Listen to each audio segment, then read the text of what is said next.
She did the last week. I know, which is. Would you like a table? I'll get you a table. I'll back next time. I'll have a table next time. Okay. Just an hour. You're welcome.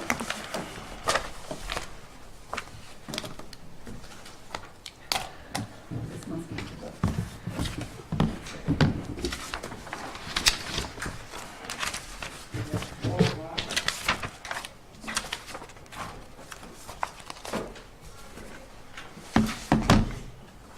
Steve here? Yes, yes, boss. Yes. Oh, wait. I'm sorry, what? He's involved. Yes. Oh, he can't help me, I have to tell him goodbye. Otherwise I'm gonna encroach on your work, so. Ben said you need voicemail. Oh, no, I do not. Ben says you need voicemail. This is your budget. Your budget. Your budget. No, thank you. The man and acid tablet. I also have. Thank you. Yeah, that's it. I have some of those shirts. Did I get the roll?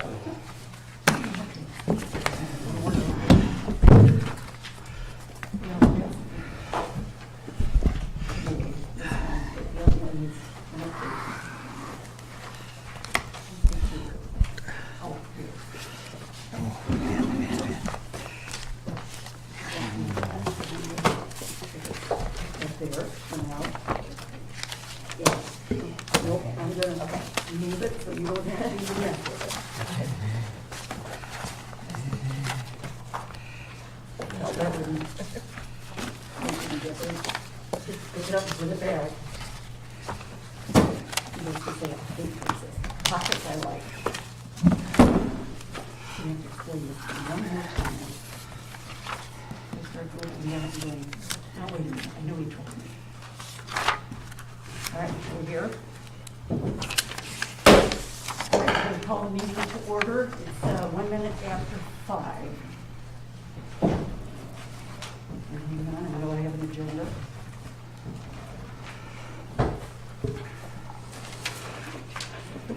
Put it back in the bag. All right, Taylor, we are good? Okay, Marie, yes.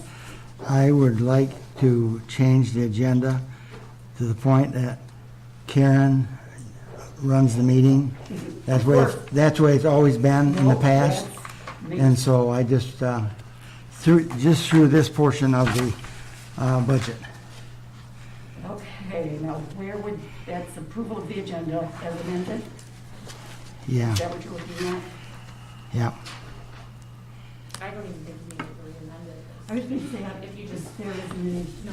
That's what we've always done in the past, and it makes it easy. Yes, whatever, okay.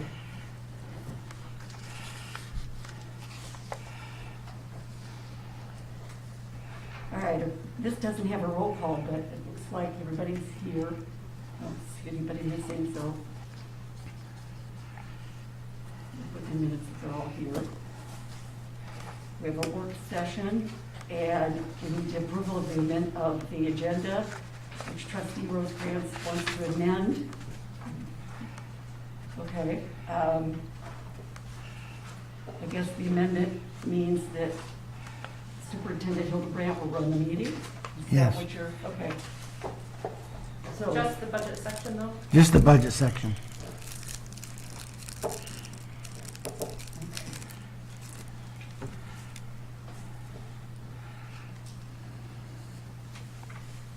okay, does everybody understand what you're looking to amend? All right, we take a vote on it? I know. Anybody gonna support it? I'll support it. If it supports it, whatever, that'll work. Okay, thank you. Mr. Westwasser? Yes. Ms. Howe? Yes. Ms. Butler Challenger, yes. Mr. Rosecrans? Yes. Mr. Funes Bliss? Yes. Mr. Emarigi? Yes. Mr. Benzi? Yes. Thank you. Well, I guess we turn over the 3 work session topics to the superintendent. Thank you, Madam Chair. So last time we got through page 6, which was Township Board. If there's nothing more on that section, we could move now to Department 140, which is ordinance compliance on page 7. I do have one. Okay. Yes, I was gonna say. No, it's later. I'm sorry. I'm All sorry. right, I'm going to, Right. you talked at, you said page 7, where we're at? Ordinance compliance, correct. Uh, Through 6 last time, unless you had questions on Township Board. Well, Yes. Yes, go ahead. Marie mentioned that we raise our committees, Yes. $30 a person and $35 for the person that's chairing the committee. Okay. I'd like to make that a motion,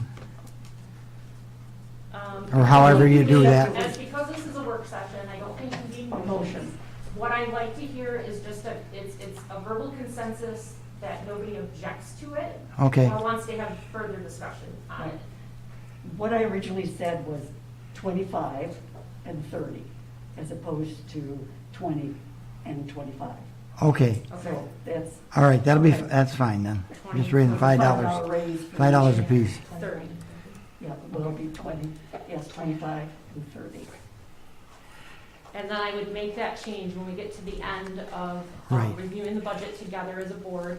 I would make that change in the draft that would come back to you. Right. So that's why I'm saying I don't need it in a motion form. I just need to hear if anybody doesn't like that idea or there needs to be further talk about it. So you want a roll call?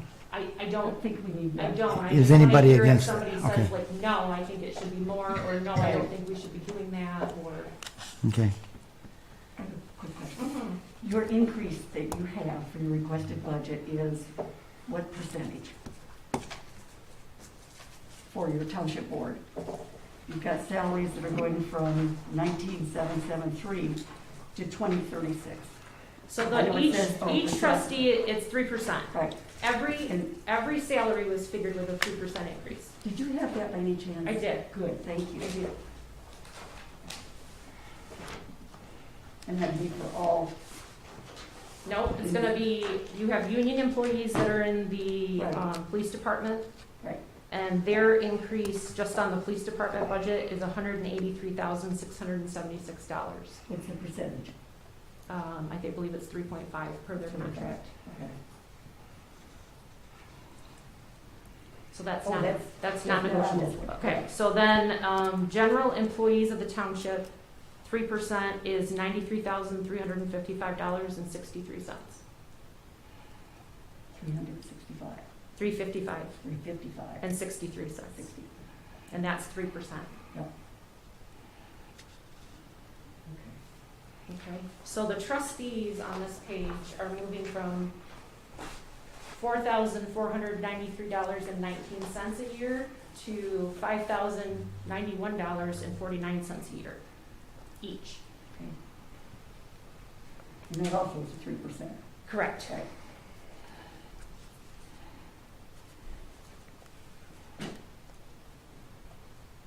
Personally, I'm going to reject all of it, so. Okay. Somebody said to me, by the way, just as a line, that there's a lot of noise.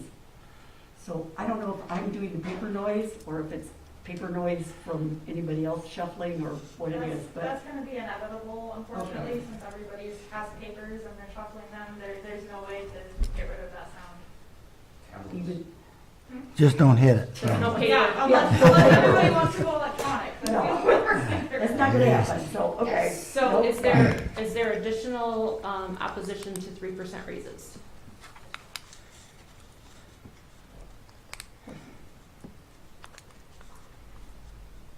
Okay, no, that's just this one. So anybody else? Just this one? Yeah. Just for the trustees? Or you mean just Well, you for all for- 3%? Yes, Okay. the 3% I think is pretty high. Is there a different amount you think it should be? I think it should stay with the 2021 budget, but So no increase at all? no increase. Okay.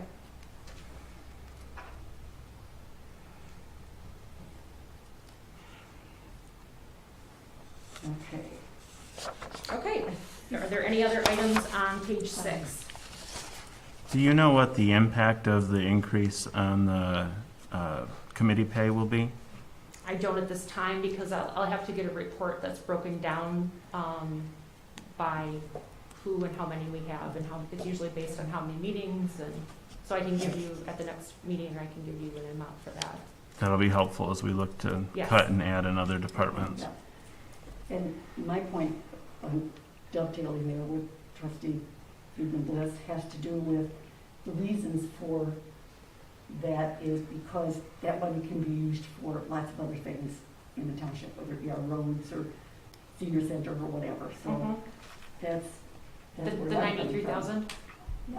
Okay, Your general, your 93, okay. and your trustee.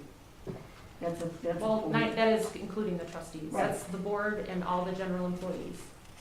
Oh, okay, I separated them, okay. Well, what you separated was the police contract, and you cannot modify the police No. contract. Well, Not- that's the negotiation that takes place. Correct. But no, what I was doing is I separated the general and the trustees, and it should be all, your 93 is everyone. The 93 is for all general employees, Yeah. yes. Marie, can you bring Yes. your microphone down a little bit, because it's pointing straight up. It goes I down, know, they can't hear you. the rustling of the pages. Yeah, I understand, but you probably I- can't hear you very well in the recording. Oh, is what I'm really? saying. Yeah. Yeah. You don't think it picks up? No, Okay. it's gotta be pretty direct. Oh, that's interesting. Someone's, okay, no, The 93,000 encompasses 35 employees. okay. Okay, are there additional questions on Township Board, Department 101?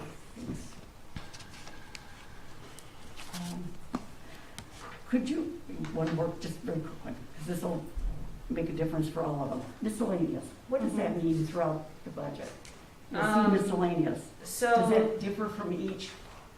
it can, Okay. the miscellaneous in this has nothing in it. No, I understand, but this, well, on page 6 it does. You have, No, No, it doesn't. 6 is nothing. oh, I see what you're doing. I'm looking at, gotcha. What is, so there's no miscellaneous budget? There's no money in then? miscellaneous. Okay, nope. Not in this department. If there is, I've identified it, and I can tell you what it is. Right. Yep, nope, thank you. You're welcome. Okay, so moving on to page 7, this is ordinance compliance. There is money budgeted in this miscellaneous. It's for violation notices and ticket mailings.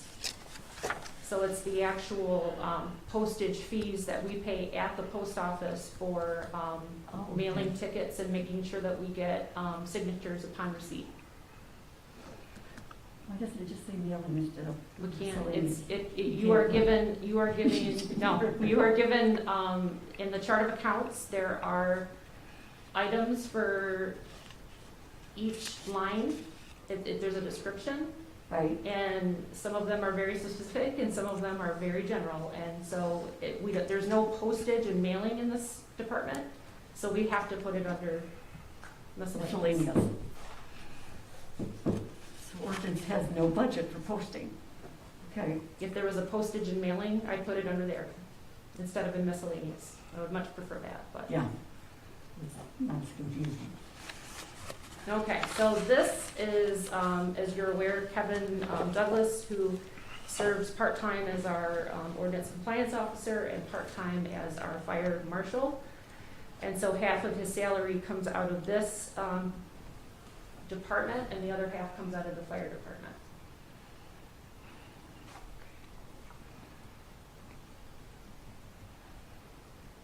Are there questions or anything that you would like me to explain here? Why is there $1,000 for mowing enforcement? So that means people who haven't mowed their yards, Yes. he is proactive instead of reactive. I'm trying to be Okay. proactive. I've Okay. scheduled $1,000 or budgeted $1,000. If we were to go out and mow someone's lawn, we would try to recoup that cost from those people. And then eventually, there's an entire process we have to go through. And if we can't recoup it, we put it on their tax bill. Is that correct, Mr. Treasurer? Sure. He's just sitting back and just waiting. I find some of this redundant, so you'll have to That's- excuse Yeah. me. That's okay, be redundant, that's good. We're Sit back. we're available, you work with this for, I'm not finding fault with you asking these questions, I'm just saying that isn't anything different than what you did in the 21 budget. I wasn't here for the 21 budget. Yes, you were, Yeah. you've been here all the. Oh, you mean all during this Yeah, 21? yeah, you could ask From these January. questions anytime you want to ask them. Anytime I see him. You can ask them anything. Yeah, Anytime, exactly. anything. It's nice to have it all in one spot. Okay. So we didn't do as many in 2021? No, I actually didn't, if you'll recall, I asked for a budget amendment, Yeah, in the last time because of, I didn't account for it, so.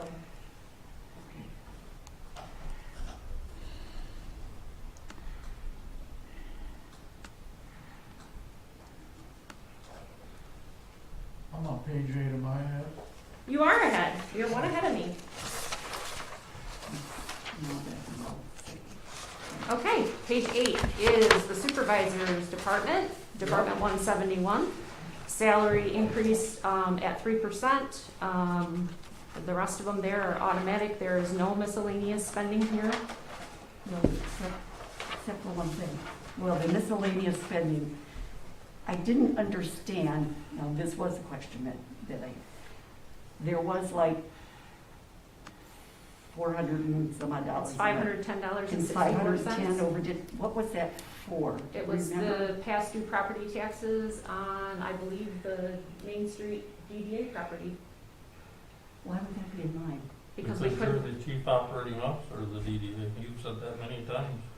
we couldn't I put have? it, Hmm? we couldn't put it in the, couldn't put it in the, The DDA can't take an approval, They couldn't approve it, so because it they had don't to have a go. meeting, and they don't have a board meeting, they don't have members, and it goes back to you or I. And frankly, honest with you, you're more fitting for that than I am, so I assigned it to you. Oh, well, thank you.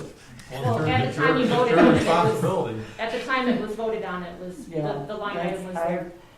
So what you're saying is this is from the DDA, Mhm. That's right. this miscellaneous, okay, because I looked at that and thought, I haven't done anything. I actually asked the auditors about that, and Good. we talked about that during the audit, and I asked you to talk about it, and you didn't want to, or didn't have time to, or You whatever. the case never was.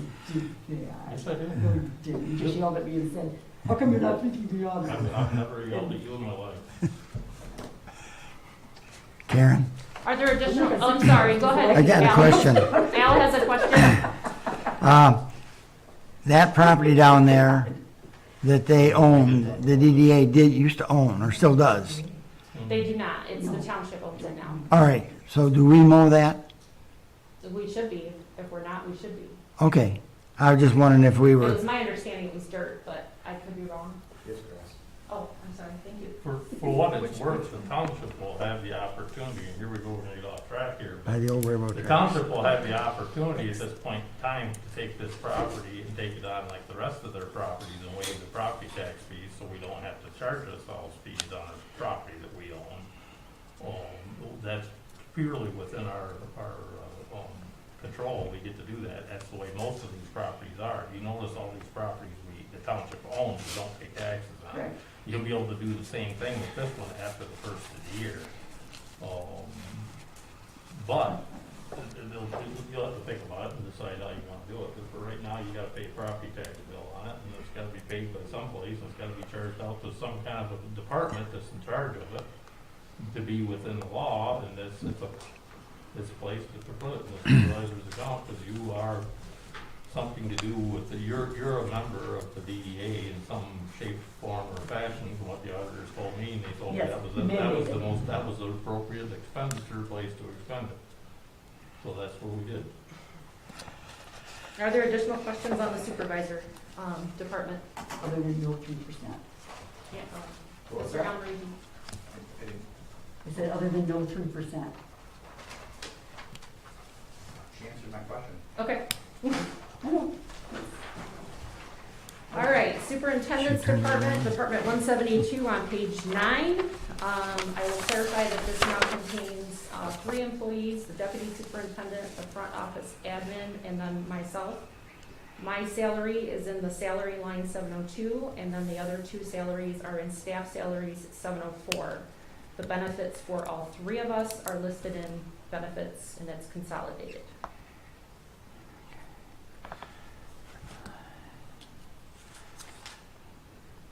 Are there questions here? Yeah, I got one. Your office supplies is each, you take care of the whole front office then? No, this is just for the 3 individuals in my department. Building Okay. and Grounds has the general office supply line. Okay, I got you. So when we get to Building and Grounds, that's where you look at that one, Okay. okay?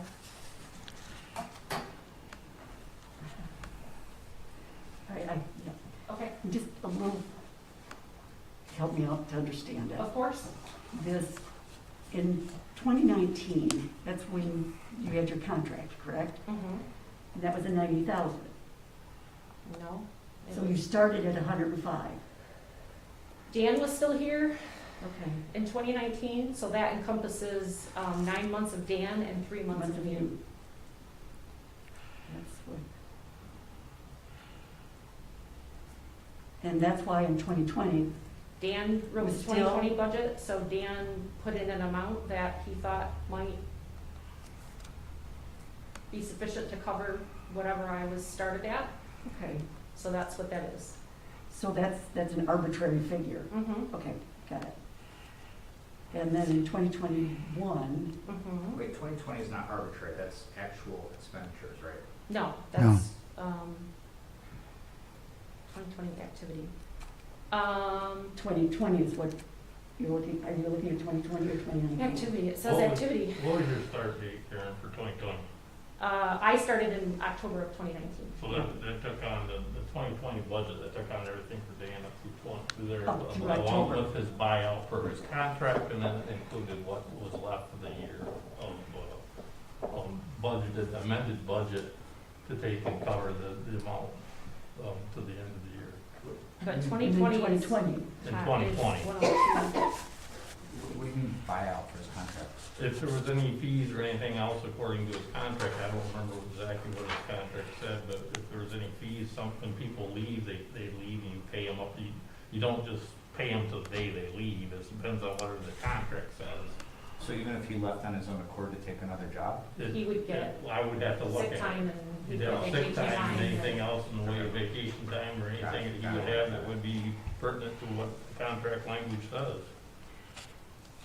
which is pretty much the same contract language that you have. And this was all amended and was approved by the former board, not this board, but the former board. No, that's what I'm trying to get to, because your 2020 is 102, and then your, or 2020, well, no, 2020 for your activity. And then 2022, it goes down to 96.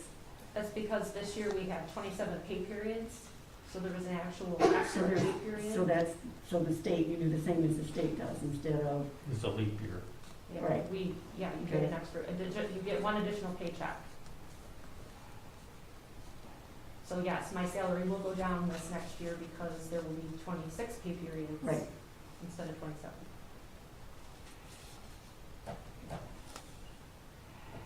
okay, no, that helps a lot. Okay. I didn't realize we did the same, which is, just really figured that out. Okay. Okay, anything else in the superintendent line, or department, excuse me? I wonder if we might want to increase education and training, since we have a new deputy superintendent. Okay. Do you have an Whoa. amount that you feel like that should be? I don't, but I don't know what kind of training opportunities there are. A lot of hers will overlap with a lot of the stuff that I do, but she will have some unique opportunities to get some education on her own. But I do, anytime I have an opportunity to learn, I share that with whoever can benefit from it. So I try to have her join me when I do webinars or whatever. So there is some overlap there. Might I add like $500 Well, 2,000 seems like a lot for training at this point. If you added 500, you get 2,500 for 3 people. education and training. Yeah, but you just said, There's when you overlap, get training, you pass it on. but that's not she may decide to do something on her own. Right. So you think that it would be 2,000 would not be enough to cover? Well, the trustees, there's 4 trustees and we give them 2,400, so. And out of that, how much do you take in? In other words, you have 2,400 for 4 trustees. How much of that is used? I can't tell you that at this Okay. time. It depends on the year, depends on how many training Right. things there is. So far, there's 600's been used. You know, Well, and maybe we can just adjust it as a budget amendment based on opportunities that arise. Okay. this year. Yeah, we can do it that way, Jason. Okay. We will watch it then. Any additional questions on page 9?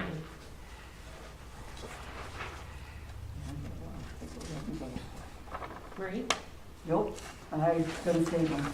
So, This is the time. I know, I understand it. Are we on page 10? On page 10. Apparently, we're on page 10. Yep. Elections, this is a budget that I assisted Brenda in preparing, as was her first year preparing budgets. In the past, Kathleen McQueen did them. So we went back and we looked at 2017. This is similar to an election year cycle of 2017 caliber. So we figured at that rate, but there has been an increase in salaries, so we did include that. Are there any questions here?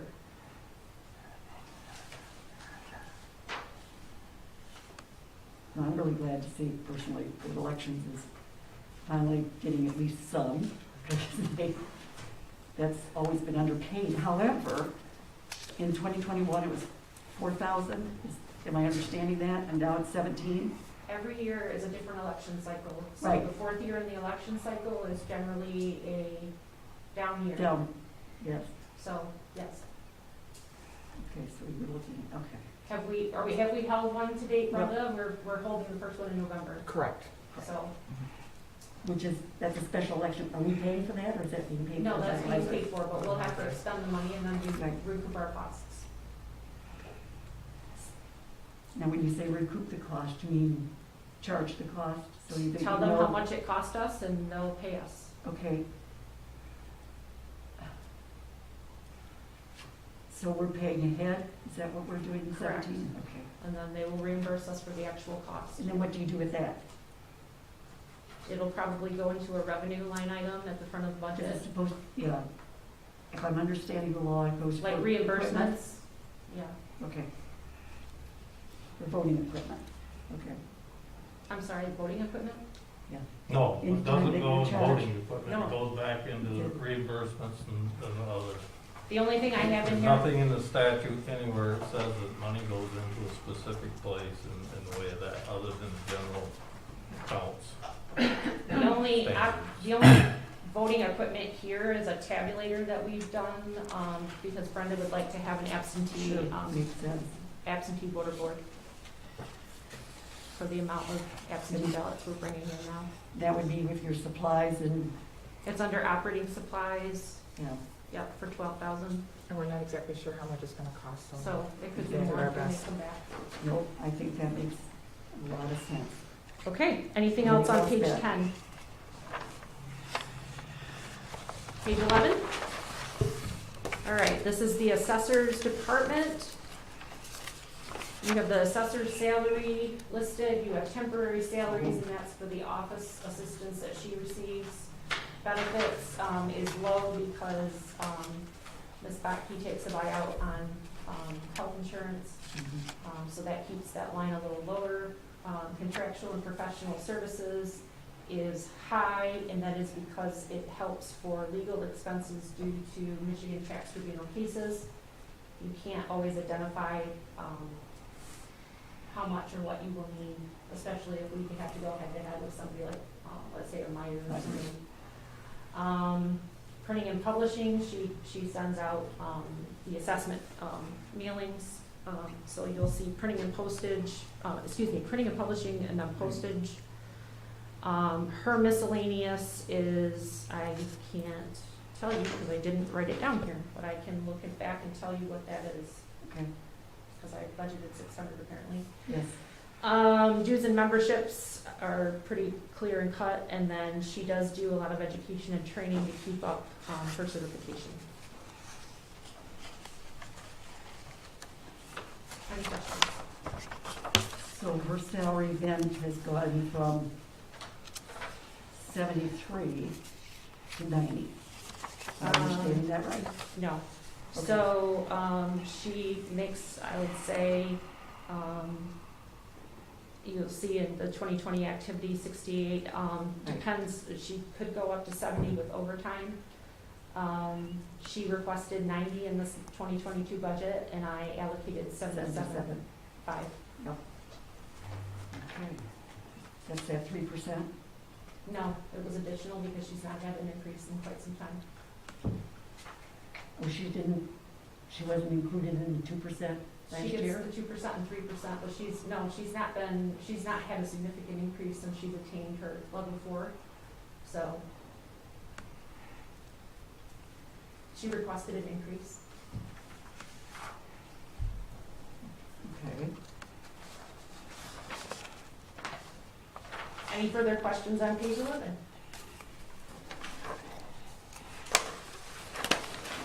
Moving to page 12, is legal services. I have increased this number as we seem to utilize legal counsel more and more all the time. So it did go up $5,000. Why are we utilizing it more and more all the time? So there has been, as with this year, there have been times when we need assistance with ordinances. There has been time, like with the Cherry Street issue, where I couldn't anticipate an issue, but we ended up having to go and ask for legal assistance. I just said ordinances. FOIAs, we've had a lot of Right. assistance with I FOIAs. understand. Easements, different things have cropped up.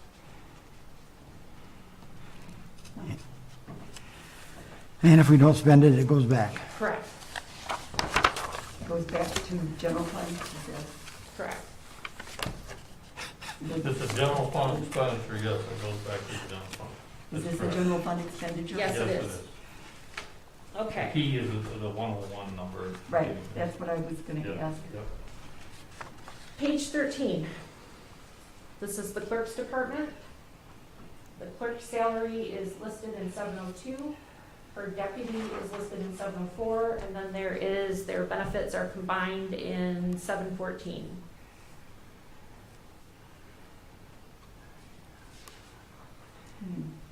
Are there questions here? So this is a decrease. It is. So when the deputy clerk came in, she's not making as much as the previous deputy clerk, which was Brenda. So it did decrease. By, It went from 205,876 to 202,118.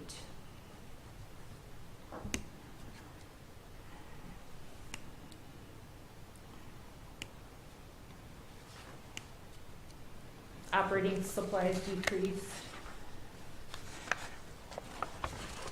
Deputy salary, or excuse me, benefits. Let me see, deputy.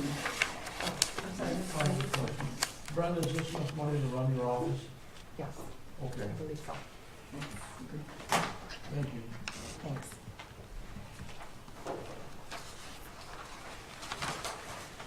Flipping over to page 14, you have engineering. $5,000 is the amount, for $5,000 is the amount. This is for the monthly meetings that I have with Prine and Newhoff to make sure that the sewer system is running and that we stay up on any engineering work to do with our sewer authority. is that $50? Is that the $50 for the SCUMA meetings? Or is that above and beyond? No, this is the, I don't know, $50 you're talking about. You said as vice chair. I Of paid that by SCUMA. SCUMA. Right. So is this I'm paid that by SCUMA. This is not No, SCUMA's budget. I understand that, so this is above and beyond what, This is for me to meet with the engineers, our engineers. Right, To okay. make sure that our sewer system is operating and in proper condition.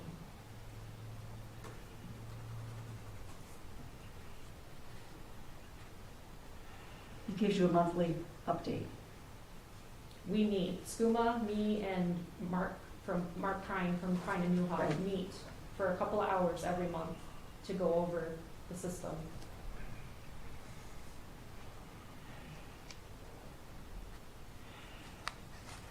And that comes out about,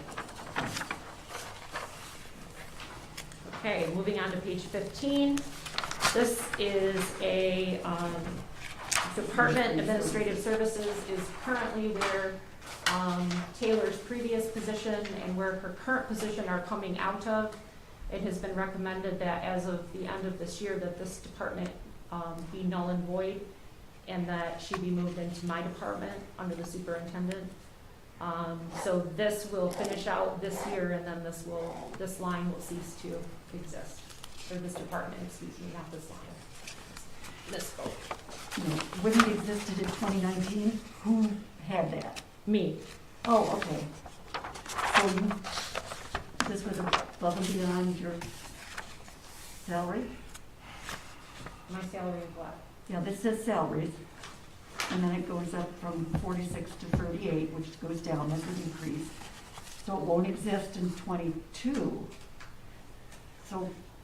I if this served was as you- administrative services for 9 months of 2019. Right, And then so, Taylor was hired November of 2019. yep, And so she has been in this department since 2019, November. okay, so this has been Taylor's department.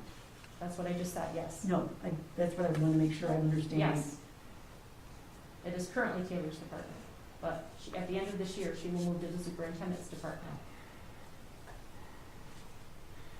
And I'm trying to give me the thoughts behind that. The accountant recommended it Okay. because she's now the deputy superintendent. It's prudent for her to be part of the superintendent's department. Okay. Okay, thank you. You're welcome. Page 16, board review.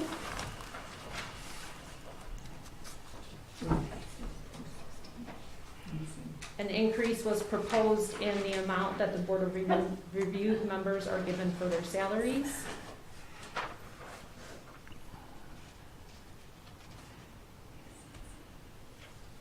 So that accounts for the increase that you see. Are there any questions on Board Review? If not, page 17, the Treasurer's Department. This encumbers the treasurer and his deputy. I will point out that in printing and publishing, I had a keystroke error. I took $3,400 and changed it into $2,400 for some reason, so I will be fixing that to reflect $3,400. And I would also propose, as the treasurer daily uses his own vehicle to make runs up to St. John's to our bank, that we add a vehicle stipend of $125 a month for $1,500 a year for the use of his vehicle. When you do this for the,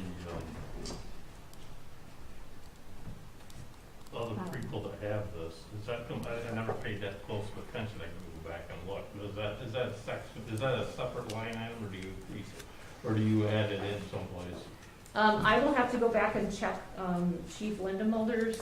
He has this, and so, as well as does Dave Snyder. Yeah. I will have to see if it's in mileage or if it's in miscellaneous. That's what I was curious about. If you look at the mileage piece of it, I mean, the mileage thing, because everybody, if I'm gone, everybody, or the deputy treasurer does the banking, and they always have, in history, they all put in for mileage. I never put in for mileage. I don't play that. That's my thought process. Her and I talked about this today a little bit. I don't use, I don't take a cell phone stipend like everybody else does. Because I don't want my phone tied to anything legal. some people have a data plan or whatever, I don't do that. But keep in mind, I'm responsible and I use all my apparatus to take and monitor things in my absence. And I do all this. The only thing that I'm against the mileage thing. The township used to have reliable transportation for people to use to be able to do the banking. When I was here before, you no longer have that. You let that go away. You have cars that frankly I wouldn't drive to DeWitt, much less St. John's. And trying to get a car, that would be an even bigger thing, problem to have, because assessing's usually got it, building and zoning's got it. It could be anywhere. It could have it. When I need to go to the bank, I need to go to the bank. I don't need to put my name in, put in a lottery ticket to see if I can get a car. So if somebody wants to give me if they don't want to do it, that's fine, but my way of thinking is to pay a flat fee and for a vehicle, for your vehicle use. I think we should lease a bright purple Prius for just to drive to St. John's. I find your comment very handy. I don't know. Can we get him a purple armored vehicle? Don't know we need a purple one, but that's fine. Little trailer in the back. I think if you did the math, I think either what is it, $1,200 a year or $1,500 a year? I think you'd find this is quite affordable compared to mileage or anything else. What is mileage? 56 cents? Yes. Well, that's- 56 cents. That's my question. The number you're proposing, this is a gift. And then So should we really just pay you mileage? we can We can go. do it that way. We can do this a different way. We can take and put, and believe me, I've checked into this. We can put in, do remote deposit here through our bank, which is what a lot of the municipalities are doing, at the tune of 37 cents per transaction, per check. And we have 4,400 tax bills alone. We have 2,600 sewer bills.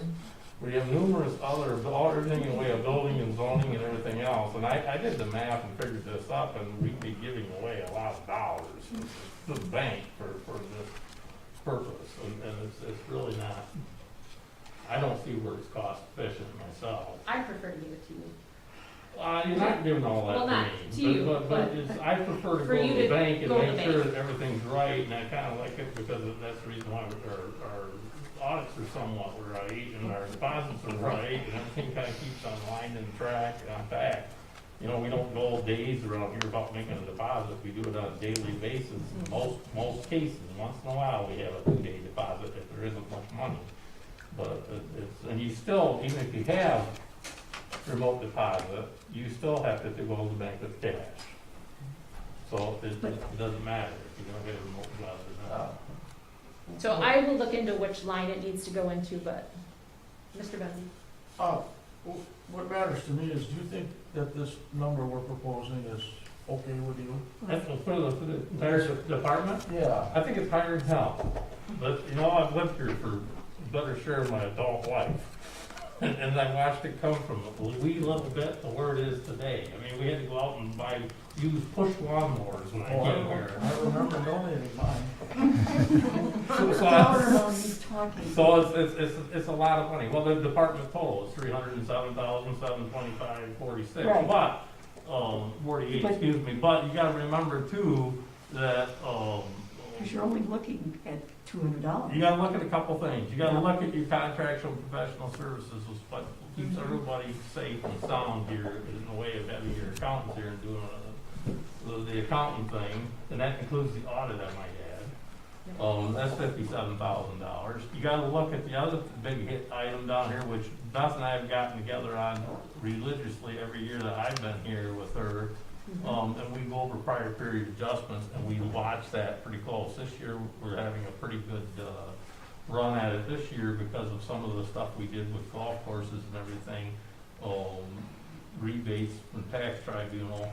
But next year is going to be even bigger. So you have a large number. You have $42,600 in there for that, which is almost $20,000 more than it was a year ago because of prior period adjustments. Because all this COVID stuff, we have a tremendous amount of golf courses here in the township, and all this COVID stuff is they're getting money back from tax tribunal, which we have to take and make, the state makes the schools and everybody whole, but we have to take and make the county whole on this. So this is money we have to pay back to the people, the taxpayers, as well as the county and everybody else. So I mean, that's where the budget's up this year. It's up a little bit because of that. If you think about it, in 21, the amended budget's 265, we're at 307, and we got $42,000 we're looking at next year for prior period adjustments. That's where it basically is at. Yeah.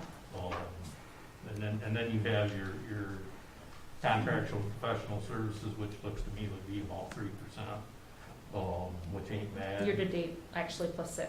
Yep. Yep. And it's, the thing about it is what we're finding with the accounting people and the accounting staff is that they're having the same problems everybody else is. We just recently had one guy leave back in June, and went on to a better job because he didn't want to work for Maynard anymore for one reason or another. And he took a job as a finance director at the city of Charlotte. We had a person for 1 month that Maynard hired. She did a wonderful job. We got her all acclimated and everything, and the next month she resigned. She didn't want to do this, didn't want to work as hard. She didn't want to do the job. So I did it for the last 3 months. Along with everything else I do in this place, I did that, and we had Dane in here Friday, and we reviewed everything and checked me out, made sure everything's right. And so we're back looking for another person, or Maynard's back looking for another person, I guess I should say. So I mean, it's, hey, I don't know about you guys, but if you watch the TV, this is everywhere. Mr. Rosecrans? I think $1,500 is terribly cheap. If you run 250 times to St. John's and back, pay for your gas and your wear and tear on your equipment, I think that should be higher. I can't see. I'm not looking to make money. I'm just looking to be compensated for the $85,000 or 85,000 miles I just traded my pick. I didn't trade it. I sold my pickup. That's what I'm saying. That's the majority of the miles is going back and forth to St. John's. And I don't know if $1,000 more would do it, but I think 25. I don't need more than 1,500. The 125 a month would be precise. Well, yeah, but if something happens in a few years and you're not here, then he'll help the next person if he goes to the bank and runs his vehicle. Hopefully it'll be a she, not a he. Right. My question. Thank you. That's a positive thought. Well, I make a lot of sense. Believe it or not, I do use someone. Well, I listen, you and I are getting the wavelength here. Okay, what my question is, you choose to go to St. John's. I kind of I have to, because Well, the that's banking what I- system we deal with anymore, we don't have a lot to pick with, and our deposits aren't That's, typical. He's chosen not to go to like Meyer and go into Huntington. Myers has actually went out of business, and Huntington's not at Myers. Yeah. He probably should have been in there with $1 million or more. I have to agree with Trustee Rosecrans that doesn't seem like enough, but my question has to be, if you choose to do that, and you choose to use your vehicle, as opposed to waiting in line for When we don't have. or when we don't have, or because somebody else has it, would you be better off to have something closer than to go 12 miles? It's not possible for me to Okay, business that's- with. And then the government banking business, they're getting farther and farther in between, because a lot of banks don't want to deal with them. Now, we have accounts with other banks, but this is, Right. having the bank that is, have a treasury management division, which I might add, the treasury management division for this area of Michigan, for Huntington Bank is St. John's. That's what that branch is. Okay. All the people in Yes. treasury management, which is your government banking people, that's where their work out is right there. We just happen to be lucky to have So which bank do we use? the St. bank, John's? we use the Huntington Okay, Bank. that's what I thought. So what we're looking at here is $1,200 total, correct? 1,500. 1,500. 15 and Okay, 125. I have mileage reimbursement, 200, Well, I And didn't then factor miscellaneous. that. If it's 1,500, I'll reduce, it depends on if it needs to go in the mileage reimbursement. We still have a deputy treasurer that may take her own vehicle and get Okay. mileage when she goes. Oh, So hers this- is in, okay, So that $200 I'm not counting, because that could be used by the deputy treasurer or someone else. So- But his would go either in that same line, or it may Huh. have to go into miscellaneous. okay. So if So it that's would- 1,000 in the miscellaneous. if it would be helpful, the mileage between Where am I the missing? township office and the courthouse is 19.5. $1,500 would cover 106.83 round trips at 36 cents a mile. And he's making 250. I'm sorry? And he's It's not making in the budget 250. currently. I think she's got to do that. I on don't- payroll. I have to think add they it. do that. He's going every day. He's going every day. He's going every day. So it's You not take on the money up to the It's not bank, you don't want to leave it That's what we need to see where it comes from. in here. 250 trips. It would be Right. in addition to a third of it. So $1,500. So you're saying $3,000 would cover it? $100 in Yeah, it's part of it. So I just wanted to share Did you that. get that? Yeah. We're not here to make money, we're just here to do it. Could we move it to Accounts payable, $150? $500. I'm trying to. Just, I proposed 125, I'm asking the treasurer if he would take 150 per.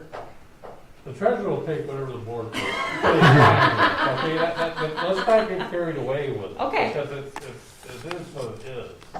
I mean. I'm trying to balance your modesty with their wish to increase it. Really. I'm trying to I'm, balance I'm grateful that you people see it for what it is.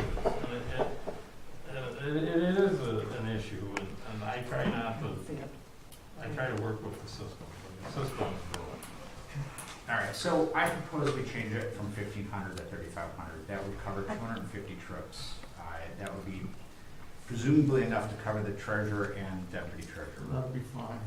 I'll go along with Are that. you going to make this so it's in, if you're gonna do that, you should put this in miles. Mileage. In miles, that's, We will. okay. Okay, that way, So instead of 200, it'll be 35. otherwise you're gonna be in a bad spot Is with that what the you're- accountants. Is that what or you're the auditors. saying? It's gonna be $3,500, Instead of 200? correct. Okay. No. No?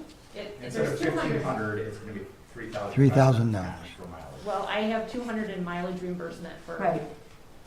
Because I wasn't clear if this was gonna go into miscellaneous or into mileage, so there's already 200 in mileage. Correct. So what are you So- saying you're gonna pay per month on this? I guess that's my, so you know how to break this out for the other staff.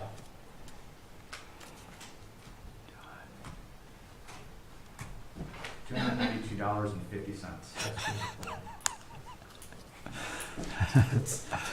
That's the math. I can't help that, it's the math.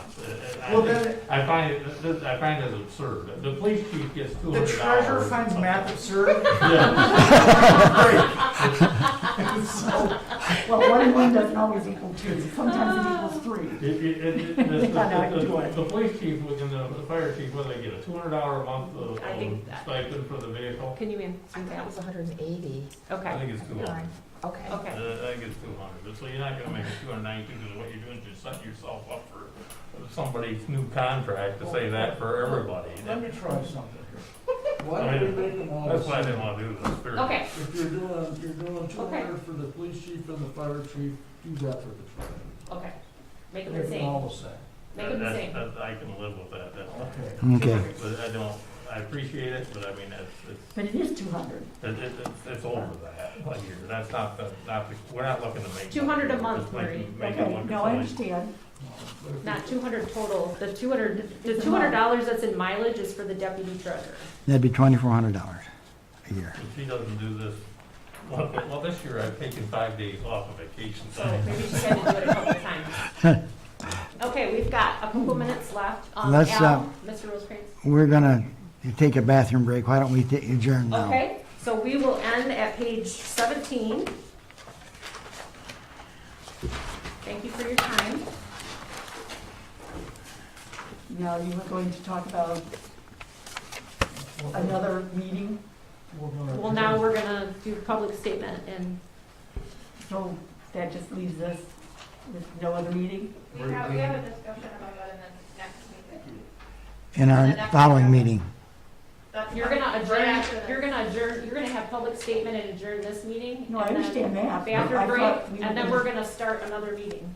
During the No, I board, understand, during regular yeah. board meeting, item We have discussion 13AA, of, yes, that's where I we understand, discuss. yes, I understand that, but I thought that's what you would have a discussion here, but that's okay, whatever you guys wanna do. That works for me. Okay. Are we done with budget section? Okay, Karen, Okay, you gonna ask for, Public state, I was only doing the budget part. Oh. I thought she would. Yeah. oh, you gonna do it? well, Okay. that's what I said, we're all done with budget, so now we'll go into a public statement. Yes. Number 4, is there any public statement? Judy? Good evening. Good work tonight. You really went through that. Much better than last time. I did take the opportunity to pick up the revised budget today and just had some questions. I don't know if you want to answer them now or wait till you get to those departments, but under Parks and Rec on page 25, .787, there's $25,000 for other recreation programs. 935, repair and maintenance, it says other $30,000, and then land improvements, 974 for $31,200. And I thought we were gonna put money in there for weed treatment, but I don't see any money in there for weed treatment. I also noticed that the Parks and Rec activity for, as of September 2021, was $23,588, and the amount budgeted was $133,263, which seems that you've got over $100,000, and perhaps we could put that into some of the projects that the community's been asking for, based on their CIP proposals. And then I don't understand why they're on page 49. There's absolutely no money budgeted for capital projects.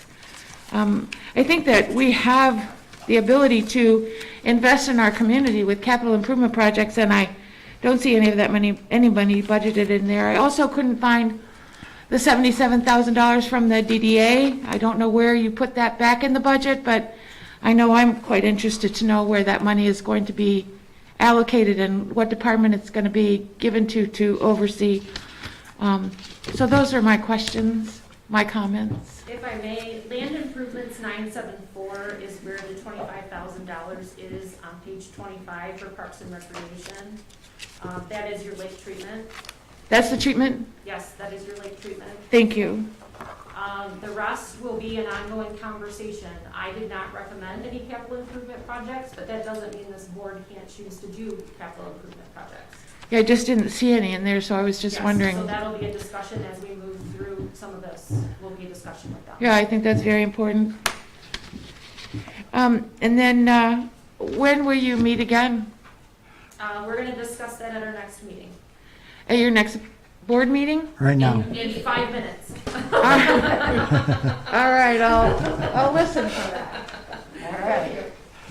Is there anyone else for public statements? All right, we're going to take 5, which is adjournment. I move we adjourn. Second, thank you. Ms. Howe? Yes. Ms. Butler Challenger, yes. Mr. Rosecrans? Yes. Mr. Funes Bliss? Yes. Mr. Almarigi? Yes. Mr. Benzi? Yes. Mr. Wisswasser? Yeah. All right, the official is 3 minutes to 6. Hello, George. Good evening.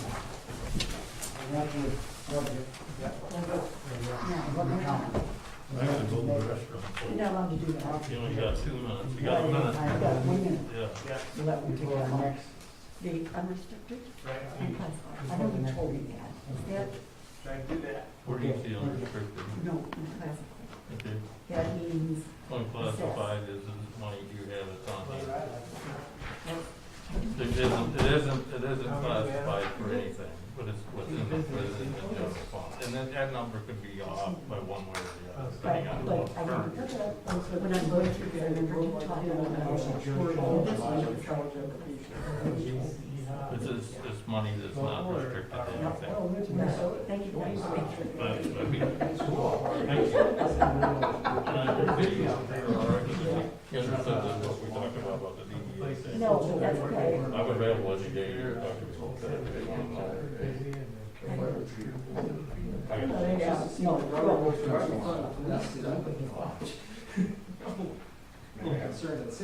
Presumably, I would be too. They drive different amounts, maybe if you drive the same times every day. Well, his drive is different than You theirs. know it. There's some, you know, as far as distance goes. Yeah. Karen, this comprehensive plan that Taylor's gonna discuss, is that something that's already developed or something that you're talking about for the future? No, it's already developed by the planning commission and is coming to this board shortly. So I could ask to see a copy of that tomorrow? They're gonna yes, it's gonna be on the planning commission, agenda for next Tuesday night, so yes, I think we can get you a draft copy. Great, great, thank you. Oh, No. See, I take up the whole section. Is that, copy she requested before, is that available online? Yes, it is on the planning and zoning. Judy, the documents are online, on the planning. but if you do want a hard copy, Yeah, that's great. But I'll pick it up tomorrow. it is available online.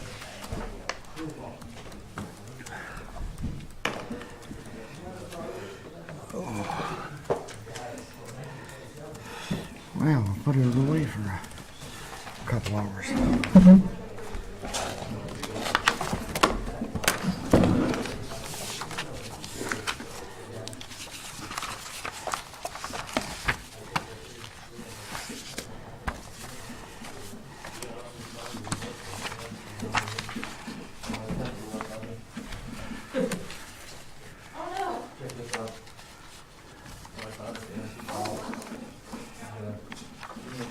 oh, I do.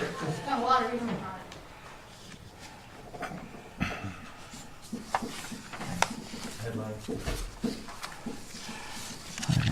We're going to the museum up there at the school. Yes, See if I can get it matted or at least put on the foam board or something. yeah. Is that the actual print? Yeah, that's the actual one Take an extra. from 1927. Lansing Capital News. Yeah, that was before it was the State Journal. But there's a bunch of other stories in there too about. Hard body of Mrs. Kehoe guarded from stares of public. Oh yeah, he cut her up and Wow. set her on fire. Yeah, That's gross.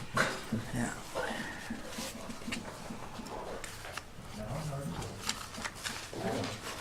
When I was in high school, Grandpa Van Ostrom come up to the house, he'd been plowing Kehoe's old farm. And he took the old John Deere, or the old three-bottom plow, and went out in case there was still dynamite out there that would blow, that it wouldn't take the new tractor. And he did it, he wouldn't let anybody else do it except himself. He said, I'm old, I'm gonna go soon. And so, but they rolled up a lot of dynamite out in them fields. Wow. And now they farm them, but I can remember going down there and him coming in for lunch and telling about that. That's a story.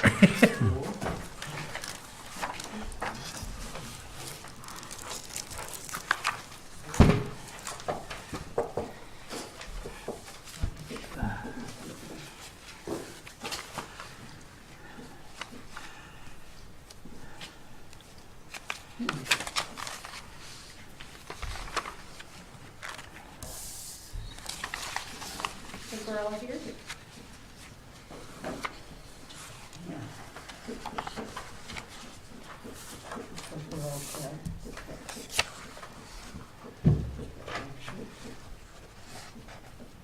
Just reviewing your changes.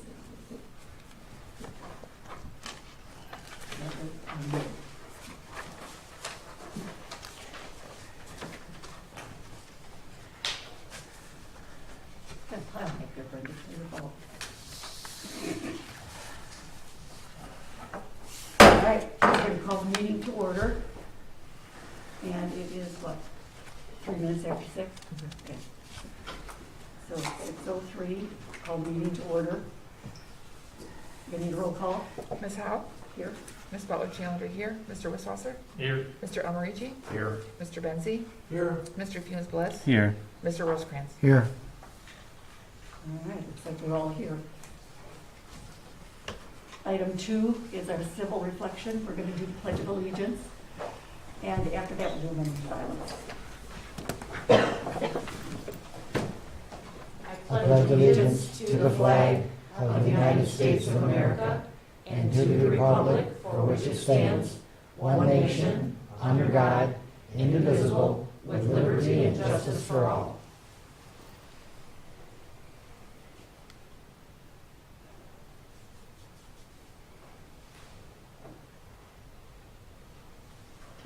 Thank you.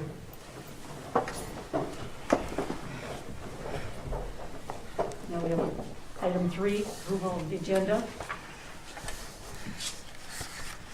It appears that there's, I move we accept the agenda with the 2 changes. and you had the changes, you have to repeat them again.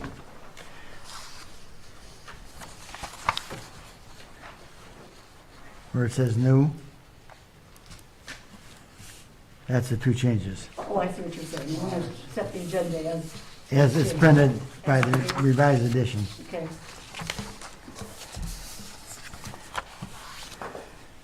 Okay. All right. That's a motion. We need a second. Second. Mr. Funes Bliss? Yes. Mr. Rosecrans? Yes. Mr. Almarigi? Yes. Mr. Benzi? yes, Mr. Wisswasser? Yes. Ms. Howe? Yes. Ms. Butler Challenger, yes. Item 4, is there any disclosure of conflict of interest? Yes, trustee. I understand we're going to be talking about property owned by Dr. Messenger. I am a patient of his firm.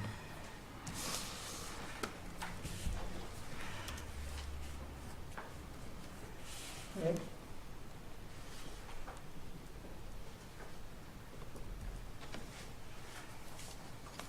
Any issue with that? Doesn't seem to be. All right, thank you for disposing. Item 5, public comments. This one would be limited to 3 minutes. Anything that's on the agenda.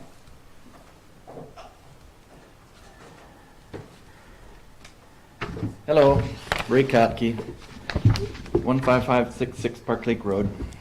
The comprehensive plan, I noticed you guys are talking about that tonight and approving it, I believe. And I just, in general, it looks like a good plan, and we have them every year. We have five-year plans and everything else, but I'm reasonably good at navigating websites and finding the information I need, but there are no avenues of pursuit to find any of these plans on the website. I suggest that you put a category for 5-year plans right on the front page of the website, so the person wants to look at those, they can just call one up and read it. There doesn't seem to be any avenue of pursuit.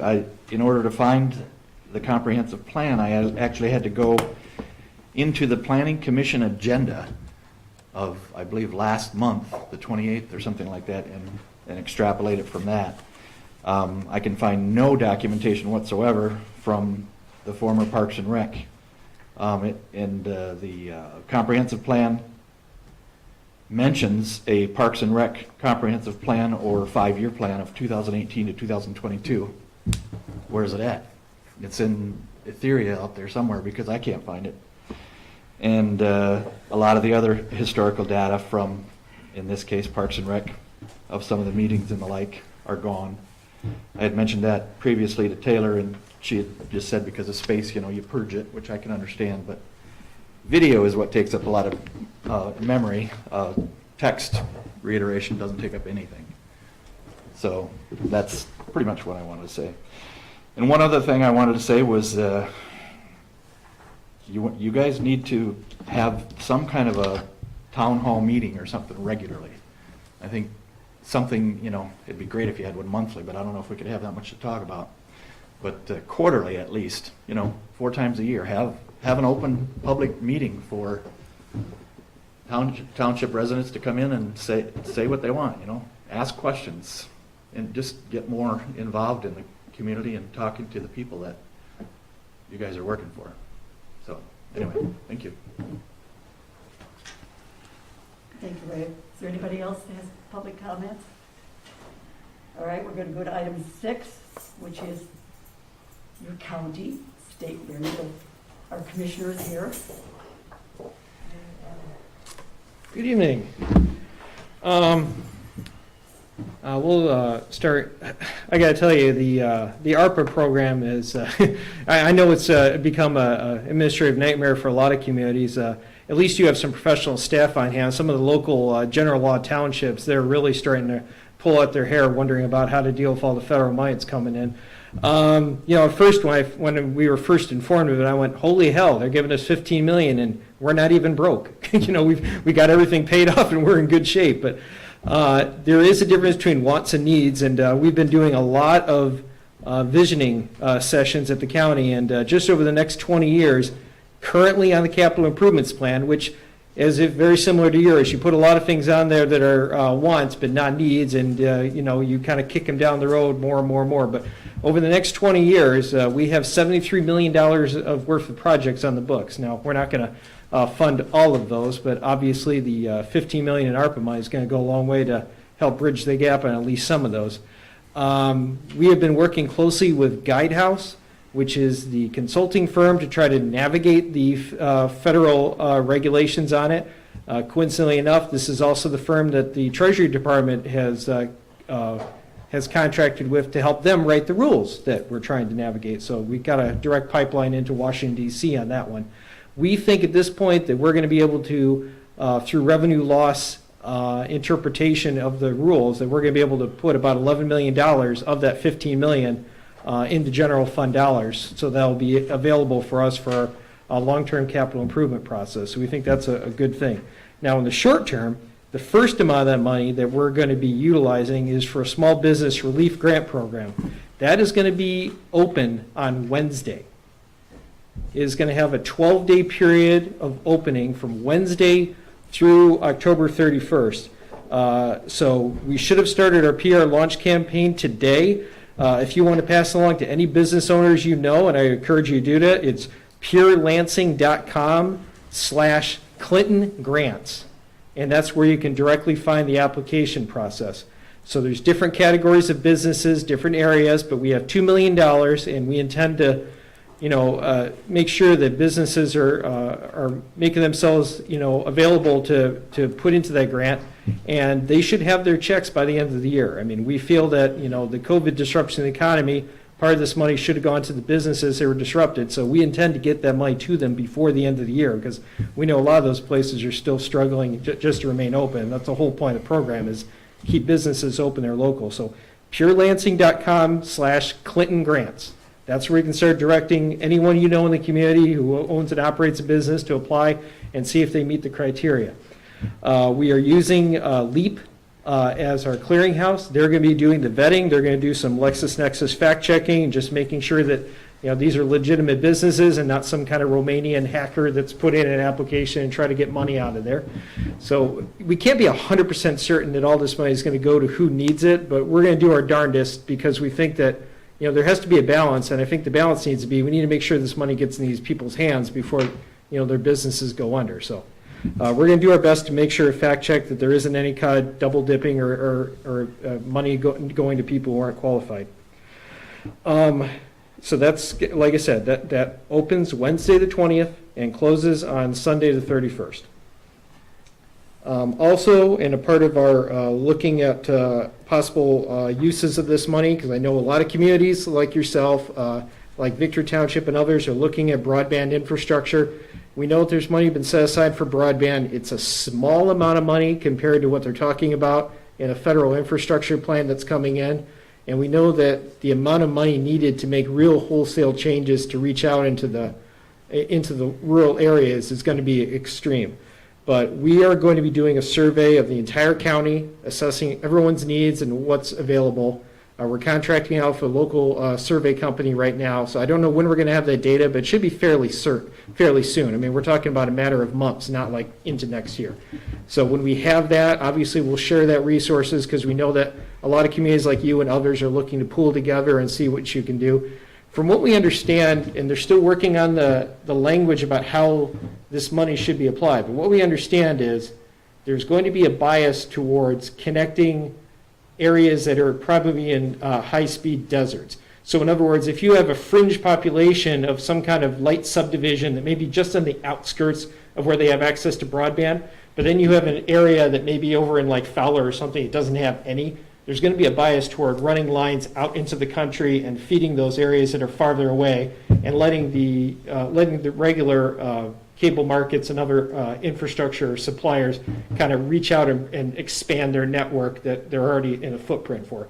So some of the areas maybe of middle to northern Bath that are kind of close to where they might have high speed, I think they're going to incentivize or hope that the existing industry is going to go ahead and expand their service, and a lot of this is going to go a little bit farther out into the rural area. So they're still working on that, but that's what we're kind of looking at. And we're also looking at, if we're going to do any of this, we really want to do it, we really want to have fiber.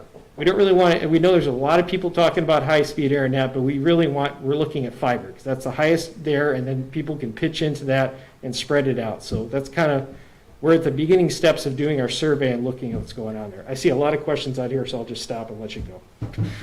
Go ahead. So who's taking the lead on the survey effort? We haven't contracted with them yet, but we're the same people we're working with, Guidehouse, who is helping us how to manage our ARPA funds. They're the ones who have already reached out to some of the local people. We've actually had our own independent conversations with groups like Comcast and others to see where their assessment is. I've actually talked to some people too, and part of the concern is, it really has to be a collaborative effort, because, if everyone gets a pile of money and just starts going out there, we're going to be spending a lot more for the limited amount of service, because there's not going to be as many providers out there, as there could be. So, there is a little concern about, inflation taking a huge bite out of this. So, just a follow-up question, do you have a draft of the survey? No, like I said, we just made a decision about the last week, telling our people to go out, hire the survey company, they're probably going to bring us back a contract, we'll implement it, they'll probably take 4 to 5 weeks to do it, and I'm expecting to have that data, probably by the end of the year. So just so that the county is aware, Victor Township did a survey a few months back. We're about to launch our own survey. We've contracted with public sector consultants to do that survey. So I mean, we should be collaborating, but exactly. in the absence of leadership countywide, individual townships are doing their own work. And so I would recommend that someone at the county level bring together each of the municipalities to have a conversation about how can we do this more collaboratively. Yeah, and I knew that was there, and I knew you guys were really interested in it, but we were taking a little more of, just making sure that we knew exactly how much money we were going to be able to put into it. And part of it is still wondering about that federal infrastructure money, and because it's going to be a lot more, and some of the costs is pretty high. But if this really goes through the way some people are anticipating it could be, this is fundamentally going to transform development in this county. Because we already have this urban services boundary that a lot of people have been pushing up against, and we get a lot of pushback from Tri-County saying, no, we want to keep development within a certain corridor, and we still got room to build out. But if you start running fiber out into these real rural areas, we're talking about maybe some of these areas that, we've already have finished off mine pits up in the north area of St. John's. I mean, you're going to see a lot of boom development in areas that you probably weren't going to see for 25 years, moving up farther on the schedule in the next 10. So it could really change, where you're going to see a lot of future development in this county if we get that kind of major investment to run those fiber lines through.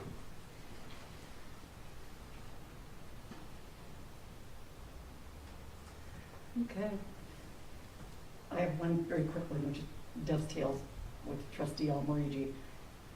If I'm understanding what you're saying and what Trustee is saying, there has been no collaboration between the county and what our broadband group is doing. Is that correct? We've done some outreach to county commissioners and Okay. the superintendent, or I forget his name. the county level. Longnecker? Yes. Yeah, correct. So he came to our meeting and observed one of our meetings. So, but beyond that, there hasn't been any formal conversations or meetings. Okay. Across townships, other than some outreach between us and Meridian, and then I think we've had conversations with Shiawassee, and then Victor, so possibly DeWitt as well. Does that sound familiar? I know, yeah, like I said, I know you guys have been talking about, I know you've had a task force, I know Victor's already had, meetings with some of the providers out there. I even know that we've had some meetings with some of the co-ops, the way they've been doing some of the high-speed internet co-ops in more of the rural northern area. So after hearing all this, I said, okay, let's just get together, let's just do a plan, let's have a plan, let's know what's out there, let's know what the cost is gonna be, and then we can have a more informed discussion coming forward. I know some of you guys were a little more getting ahead of us than we were, but we're just kind of taking this slow. We know we don't have to expend the money right away, we know we got a couple of years to do it, and we've been mostly looking for a complete inventory of what we need in terms of our build-out of our inventory, of our infrastructure, and what we're gonna have to do. Well, I think for us, if I'm understanding what you're saying, it isn't the money so much as it is the need. Yeah. Okay. So one of you is going to outreach to the other, correct? I mean, is that? Well, so I do have a recommendation. Okay. So once you identify your contractor to do the survey, I would suggest that they reach out to us. Okay. As quickly as possible, so that there can be a collaboration on the content of our survey. Now, we have Victor's survey in hand, and what we're going to try to do is match the items as much as possible to Victor's so that there's comparability. And once we finalize our survey, it would be helpful for the county to have some input on that, so that when the county does its survey administration, either it can exempt BAT because we've already collected the data, or perhaps you can be so generous as to help fund our survey, since you'll be using some of that data. And at this point, we don't even know, what is going to be the overall money. Obviously, it makes much more sense for you and a Victor or something to collaborate. It makes much more sense for you and a Victor and a county to collaborate. Based on the amount of money, I don't even know if it makes much more sense for us and a couple other counties to collaborate. It's going to depend on how much money is out there. So the framing, none of us know what the money is going to be. Right. So There's a small amount of money available now, but that can barely do anything at this point. Right. But what we're trying to work towards is becoming, quote, shovel ready. So when we have our data, not only survey data, but infrastructure data in hand, and we have a solid understanding of what our needs are, which may be aligned with Victor, or maybe it's different. We know how to approach and what we can leverage for our going after grant funds. If in as much as we can work together as a county-wide system so that there are trunk lines, obviously that makes a lot of sense, a lot more sense than individual communities doing their own little efforts. So we have an opportunity to at least start that conversation now, so that we're ready 2022 with a unified set of thoughts and ideas and approaches. Right. So, and like I said, we're getting on board, we're getting there. Like I said, our first priority is just to make sure that we had an idea of how we could use the money, and we want to make sure that part of that money actually went to the businesses that were affected first. Once we identified that we could actually use that for that kind of purposes. Now we're getting into the infrastructure, we're taking a look at that. Okay. Thank you. Thanks. Thank you, Commissioner. All right, we're going to take item 7, which is the consent agenda. Do you have a- I'll make a motion to approve the consent agenda. Thank you. Second. Mr. Tunis-Bliss? Yes. Mr. Almarigi? yes. Mr. Benzi? Yes. Mr. Wisswasser? Yes. Ms. Howe? Yes. Ms. Butler Challenger, yes. Mr. Rosecrans? Yes. Thank you.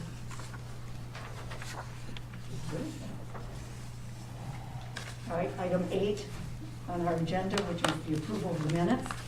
The minutes of the Board of Trustees regular meeting, October 4th. You had a chance to read them? Okay, any changes? I'll make the motion to approve the minutes. as submitted. It's submitted. Thank you. Second. Mr. Almarigi? Yes. Mr. Bensy? Yes.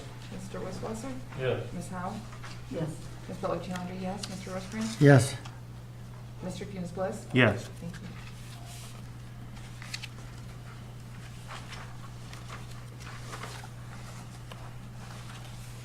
All right, item 9 is approval of vouchers.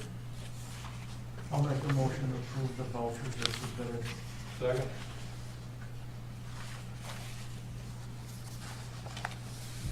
Mr. Bensy? Yes. Mr. Wisswasser? Yes. Ms. Howe? Yes. Ms. Butler Challenger, yes. Mr. Rosecrans? Yes. Mr. Funes Bliss? Yes. Mr. Almarigi? Yes. Thank you.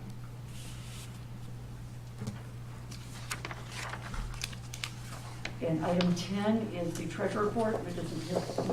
We do have one that you left on your desk in regards to, Left on my desk? on the podium here. Oh, In regards to fund balances,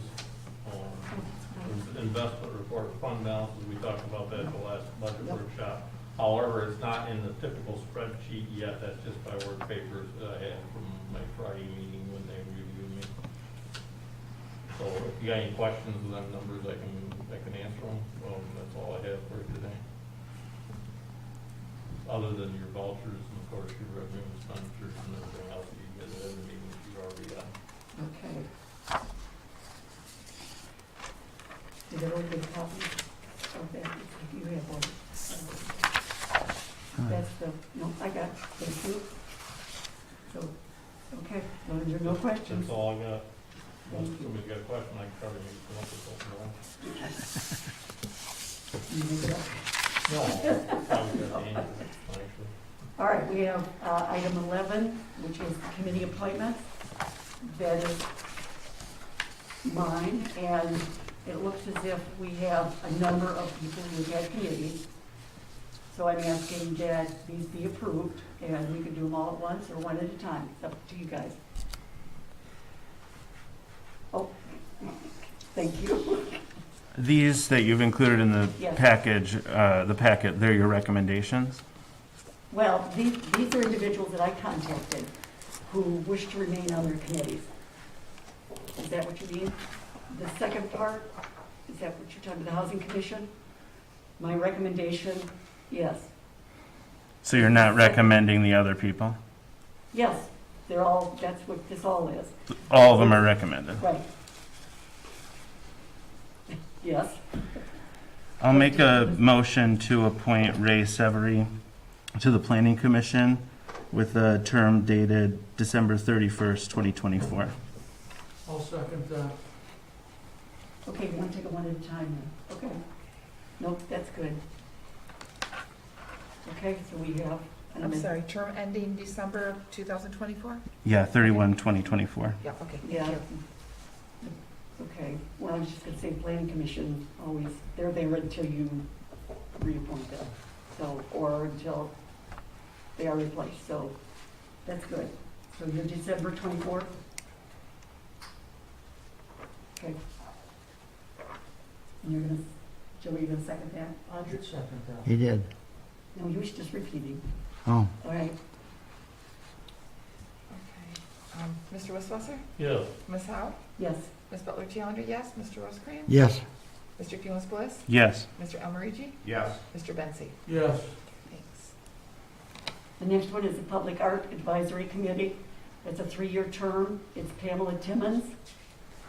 I'll make the motion to reappoint Pamela Timmons to the Public Art Advisory Committee for a term ending December 31st, 2024. Second. Ms. Howe? Yes, Ms. Butler Challenger, yes. Mr. Rosecrans? Yes. Mr. Funes Bliss? Yes. Mr. Almarigi? Yes. Mr. Bensy? Yes. Mr. Wisswasser? Yes. next one is Construction Board of Appeals. That's a 2-year appointment, and it's Adam Lukowski. So do I have a second? Well, no, do I have a motion? I'll make a motion to approve Adam. Do I have a second? Second. Take your choice. Brian.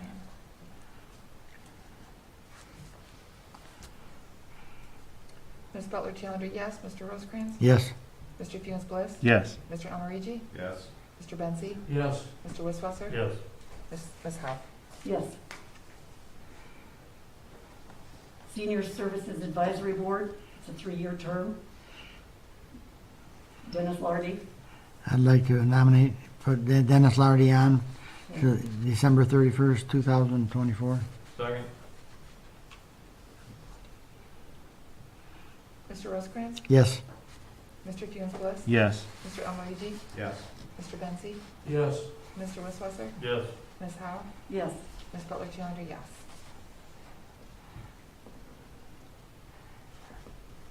All right, next one is the Housing Commission.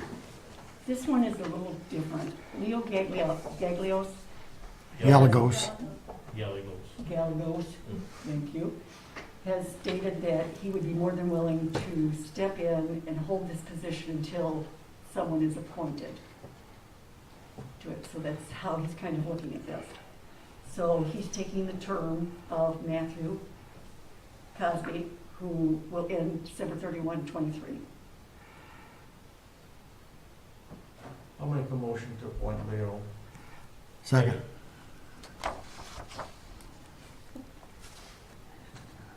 Mr. Funes Bliss? Yes. Mr. Almarigi? Yes. Mr. Benzi? Yes, Mr. Wisswasser? Yes. Ms. Howe? Yes. Ms. Butler Challenger, yes. Mr. Rosecrans? Yes. The next one is Joshua Gunn. Josh is new.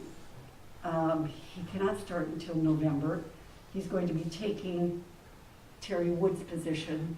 She has made the determination that she doesn't want to be reappointed.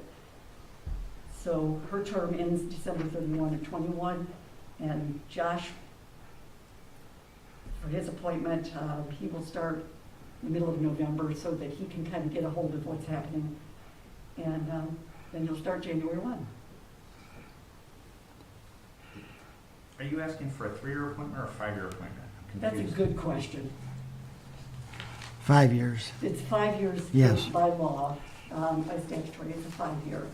It was mentioned that there may be a resolution that at one time a board determined that it would be 3 years as opposed to 5-year, but that resolution hasn't been located. So I'm going with a 5-year, by a statutory requirement. I'll make the motion to, or I move to appoint Josh Gunn to the Housing Commission with a term ending December 31st, 2026, with the understanding that he will start in November. No, well, okay. It won't start until January 1. He's appointed now to show that he will start January 1. Terry Wood's position doesn't end until December 31 of this year. Oh, I He's apologize. gonna sit in on the meetings until. Right. There'll be an adjustment that he'll make, a learning curve, a small one. Okay. Okay. It just says it cannot start until the end of November, so whatever. Yes. I mean, January, Nope, I November. gotcha. That's a good point. You get a second? did we second that? I'll second it. Mr. Funes Bliss? Yes. Mr. Almarigi? Yes. Mr. Benzi? Yes, Mr. Wisswasser? Yes. Ms. Howe? Yes, Ms. Butler Challenger, yes. Mr. Rosecrans? Yes. thank you all. It's appreciated. Okay, committee reports. Safe schools? Yes, so last week, was it last week? Time goes. Last week, the Safe House to School Committee held a kickoff event at the Beth Public Library.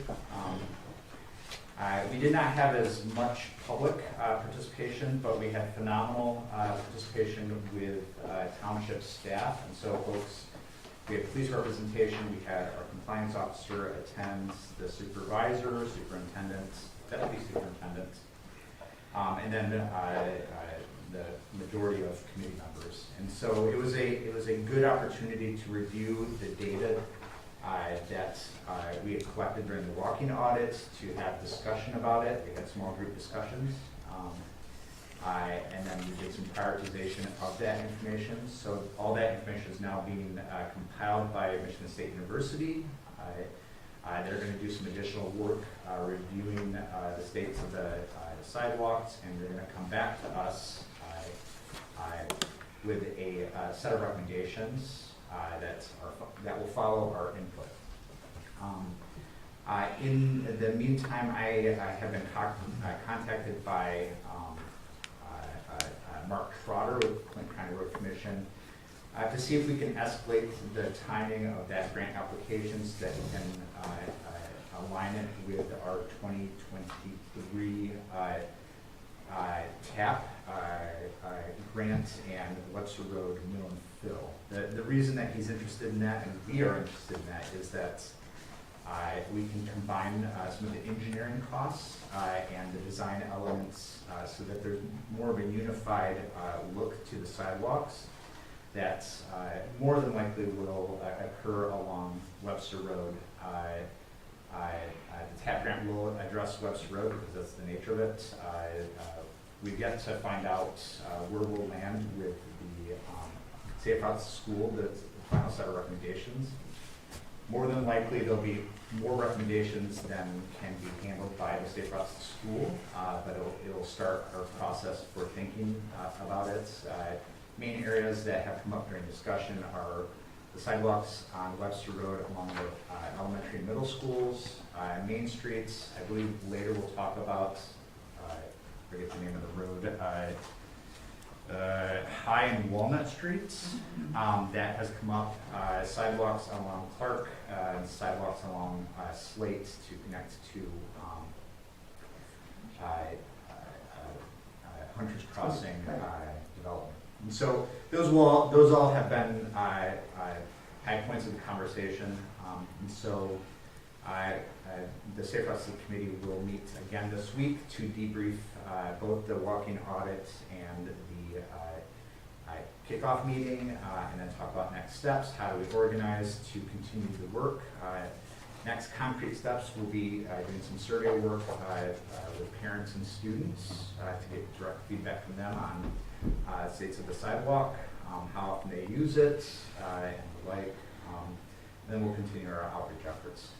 So, again, just gathering as much public feedback as possible and have that drive our decision making, or recommendation making, I guess. Yeah. Quick question. When you have your parents and students that are coming together, do you know when that's going to be? So we don't, the survey work will be done online, and so that will be coordinated between the schools and Michigan Fitness Foundation. But I anticipate that we will probably continue having public meetings, perhaps doing a second round of walking audits for those individuals who were not able to make it. Other things that we may discuss are biking trails, and then other pathways that are neither sidewalk nor biking. So maybe woodland trails or others. So these meetings that you're going to have, they'll be you'll have notification throughout the township? At this point, no. Okay. The Safe Routes to School Committee is a hybrid committee.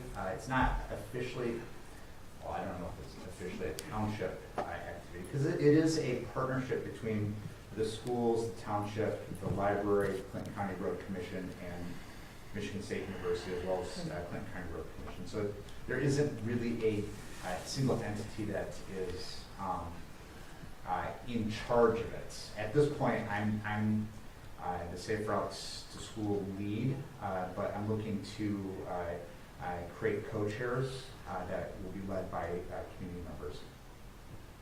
Okay, so families who use the school, the elementary school, will they know that you're going to have this or not? So more than likely, we'll have a subcommittee that will be on communication and outreach and promotion, so that we can maintain active communication. And I do want to thank you, because that reminds me that we should make these meetings readily available to the public. Right, So, okay, thank you. So in the future is what, so if people ask, parents who have children, it'll be in the future that they'll be asked to comment. oh, yeah, Right, yeah, yeah. okay. So there'll be many different Okay. avenues for the public to have input. So more than likely, once we have, when MSU comes back and say across the school, that committee with the recommendations, we'll probably create Okay. an open forum for that, so that there can be question and answers, and maybe kind of a town hall to, you know, reflect on one of our community member statements. So create a town hall type event out of it. Okay, all right, thank you. Any other questions? Question? Yeah, Is there sorry. any other? Doesn't seem to be, so we'll go to, thank you very much, that was good. Item 13, our unfinished business, A, which is introductions and discussion. Thank you. So, thank you for your work tonight on the budget. Obviously, we have a lot more work to do. At this time, I would like to ask for your feedback into how we continue. If you would like to continue meeting prior to board meetings, I don't think that we're going to have enough time to complete our task. So I think we will need to meet, especially since our next meeting is canceled as well. So I think we're going to have to meet outside of board meetings and have additional work sessions, most likely in the evening. And if you're open to those, we can take an approach like we did last time with the doodle, or Taylor can call and find some of times you are either clearly available or unavailable, because I know some of you work and may work in the evenings. I'm just looking for some input as to how we move forward. I don't know if the doodle works for you all, and if it doesn't, how can we better communicate with you? I'd like to recommend that we try and nail down a couple of dates right now, so we Okay. can put them on the calendar. I'm supportive of that. What works for people. Okay?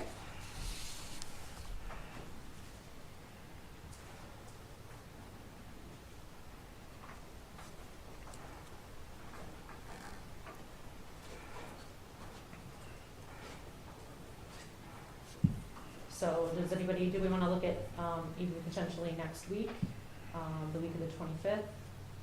I'd recommend we stay away from the 28th, because that's a farmer's market night, as well as there's going to be a public event in the community, like a truck or treat event. So I'd recommend that we maybe stick to Monday, Tuesday, or Wednesday. There's election training. One day. Okay. From At 3:30 4. to 5:30. Okay, What day is that? Monday. Monday. Monday, the 25th? yep, Yep, she has training. I thought you had one. Planning Commission on Tuesday. okay. And So, what time do you want to start, 6 o'clock? I mean, six would give people a time at work to get home, get something, and then come up here like they would for another meeting. Plan about 3 hours. 2 to 3 hours, yep, I think that would be productive. Sound good? 27th, What date is that, or what day is that? you wanna do Wednesday. Wednesday, the 27th? Okay. So Wednesday, October 27th What At 6 about o'clock? Tuesday? at 6 PM. There's a planning commission meeting on Tuesday. Oh, that's what he was, okay. How about the 21st this week? Does that work for people? Oh, No? Okay. That was easy. That was easy. have you looked at the sky lately?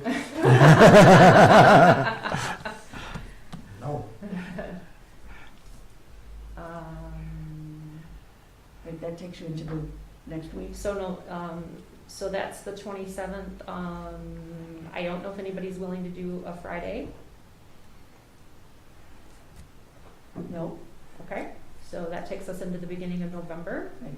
Um, Well, what's the last week of October? That was the last week. That was the That last was week, the That is yeah. the last week of So- October. That's next week. Have we Dang, included, this thing is- It is. that's- Jeez. I would be willing to come in on a Saturday. That's whether or not you guys are is up to you. No, Okay. well, Nope, I'm hearing that. You got November, you got the whole month of November. I was You gonna gotta say, get Yeah, it we tomorrow. gotta get out of this month. Okay. Yeah, I would recommend that we not hold anything, the first or second, obviously, because there is an election. And Clerk Butler Challenger most likely will be, maybe she was. Okay. I can't do it third, fourth, or fifth. okay. So then we press into the week of the 8th. Do we have a board meeting that week of the 8th? No. We No. don't. We No. should have it the So- 1st, but we don't because of the election. Okay. So 8th, There's, a scheduled Parks and Recreation meeting. We have They have not met yet this year, so they could That doesn't have cancel. anything to do with us, does it? it would be in this They room. would meet in this room if So they we met. can meet in the conference. No, we have to meet here. We could have, We could have- Because of the we could recording. relocate them. meet in the conference room. So we could do November 8th, Monday, November 8th at 6 o'clock? That'll work. I can't do that. No? Okay. No. That took care of that. That's hard for me on Monday. Can you, what days can you do that week? Wednesday.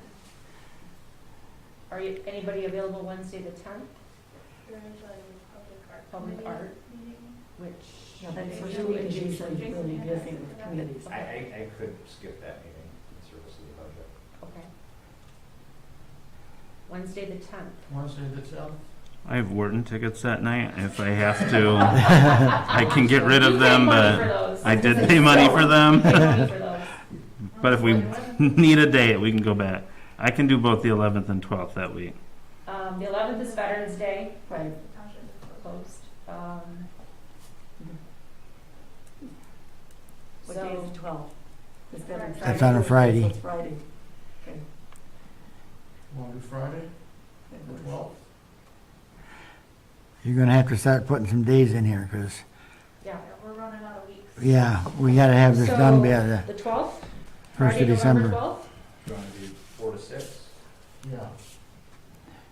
12th. Okay. Okay. Would you Do like to one more? give one more? For Thanksgiving? So we have a meeting on the 15th. I know that's a very special day for some people. I don't know if it is for any of you. Would you like to meet prior to our meeting?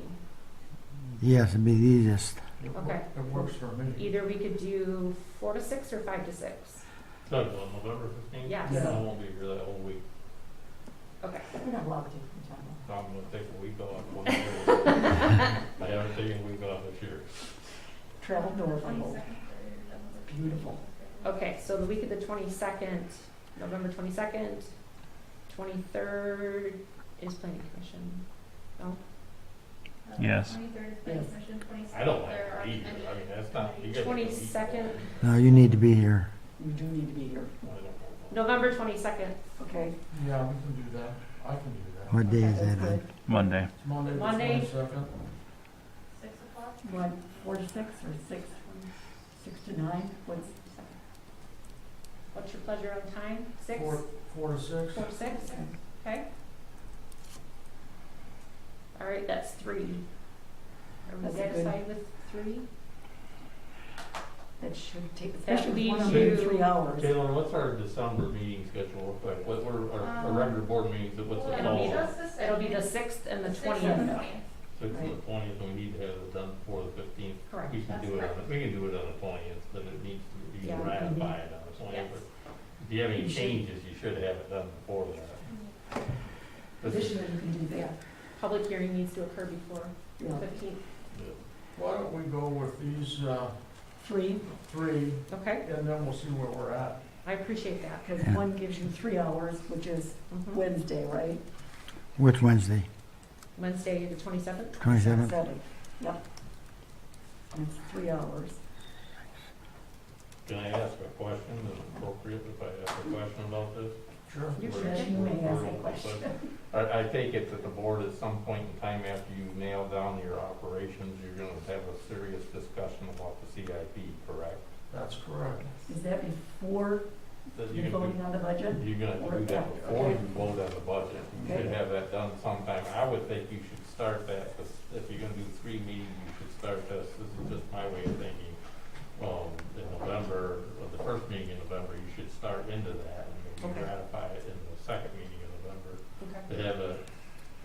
Why only in one meeting in November? You get There's two. Friday, November 12th, and Monday, November I 22nd. didn't have that one, I thank you. think you ought to have, I think you ought to have that, an idea for that, going into that, because everybody can take and get their, off the chest and get it out there, and then you can take it home and just, digest it, and then come back and vote on what you're On the doing 22nd. on the end of November. Don't wait, but this is what I'm telling you, is don't wait until you get down to December and say, oh, hey, we forgot about the CIP, what are we gonna do with this? Because this is very important that you do something with this, that's why I produced this document for you for the fund balances. And that's not all, but there's all that doesn't include any of the checking accounts or any of the funds. We had a lady here tonight that talked about the DDA and the things she don't really understand what she was asking. The DDA money is whole, it's restricted to the DDA. None of it's available till after the first of the year. It's still in the same fund, the same accountant is gonna stay there from what the accountants and auditors and I have decided. So I mean, you got lots to think about, and you'll have lots of things that you can do with some of this stuff, and you do need to do something with it. I don't know, I've sat back and I haven't said much, I've listened, but some people think I say too much, but you really need to take and think about putting some of your money back into the community.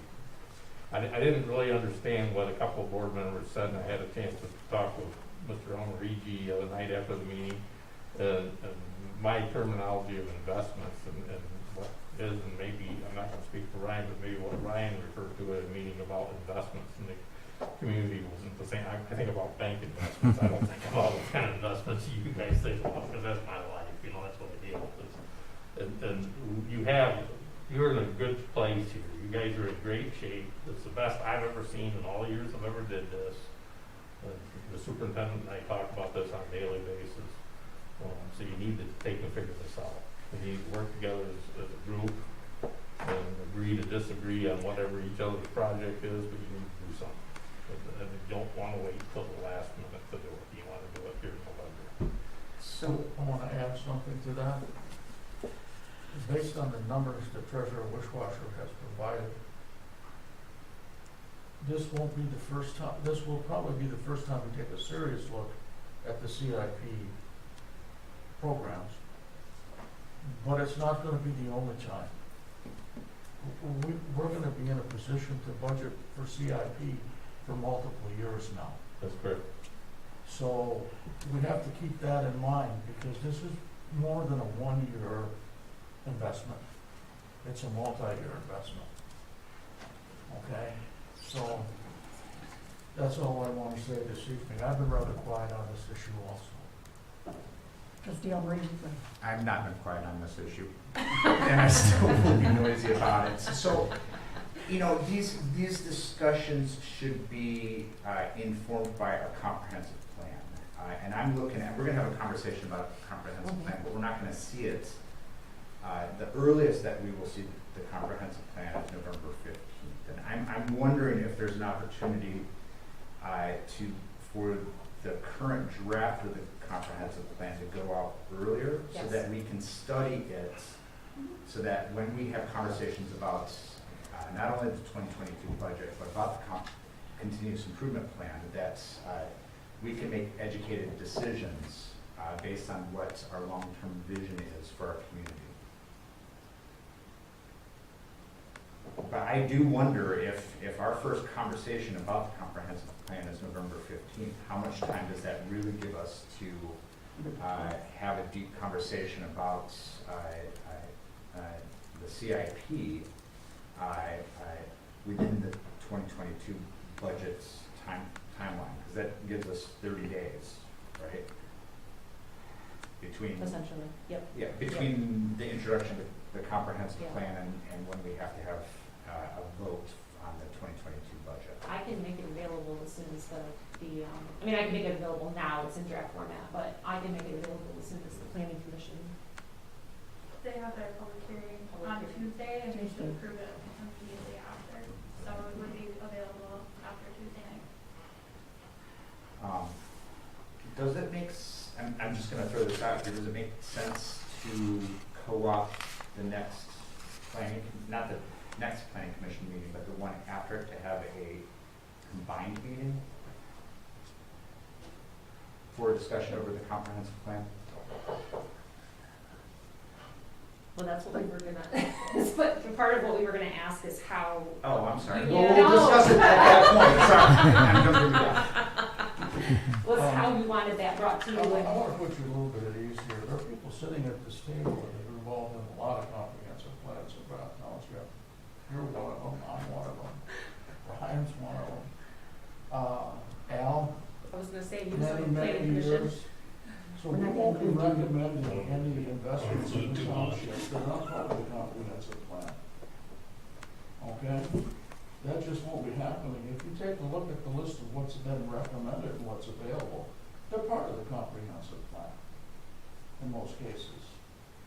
Now, the township, not the township, the county commissioner said earlier this evening that they're concerned about increased costs.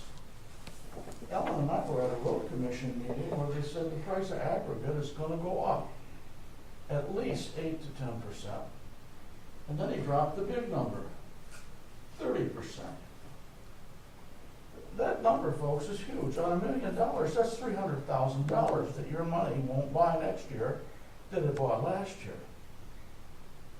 Okay, and with the amount of money that we have to invest to do it responsibly, this boat's gotta leave the dock this year. So we're gonna have to come up with some projects that we know fit our community to start with. And then we're gonna have to go with Jason's process and looking at the comprehensive plans in the next year, because that's how we invest money here. But wait a minute, that's how we're supposed to invest money here, okay? And so, you know, it's real important, Wishwasher is saying, President Wishwasher is saying that we get this done. Okay. And so that's it for me tonight. I have one thing to dovetail on both of you. What you say is absolutely correct. However, the disclaimer that has to go with that is what we do with the budget is what's going to determine the dollar amount at the end. So this isn't a free-for-all for both. You have to decide. There's some pain that's going to have to come with what you want to do for the community as to what the two of you are looking at, which makes all the sense in the world. However, you're going to have to start back and backtrack because you are looking at the budget right now as to where things are at and what's going to be left in order to do those. If I can help you with this at all, I mentioned this at the last meeting. What we're looking at right now is the program budget. Correct. Okay. The CIP will be in addition to the program budget. That's correct. It will be paid for out of the $1 million that we got, okay? And it'll be paid for out of some of our savings. And it needs to be a multi-year approach. And you are right, there's some pain in this budget up ahead. You're correct on that.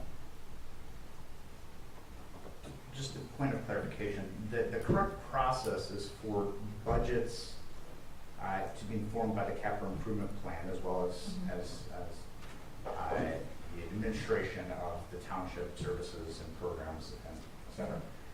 And that should also be informed by the comprehensive plan. You should have a plan that drives all your decision making. I'm not going to feel comfortable with some fear mongering around price increases of 30% for gravel.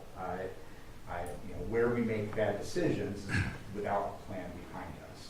And so that's not to say that it's a guaranteed bad decision, but I don't want to sit there and make a bunch of decisions without a plan before us. And the comprehensive plan, while yes, many of us have served on the planning commission over the years, the planning commission has put a lot of effort into updating it. And there's some significant updates to it. And so it is important for us to have an understanding of what the current draft of the comprehensive plan is in our decision making.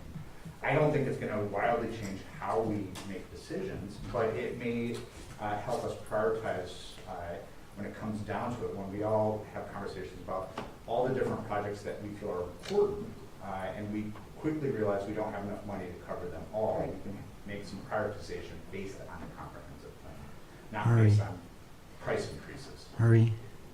You better be dealing with the price increases. Yeah, Because if the the county answer is told us, correct, no matter what the price of gravel is, they probably won't be able to get any for 2 years. So, unless they go outside the county to get it, Oh.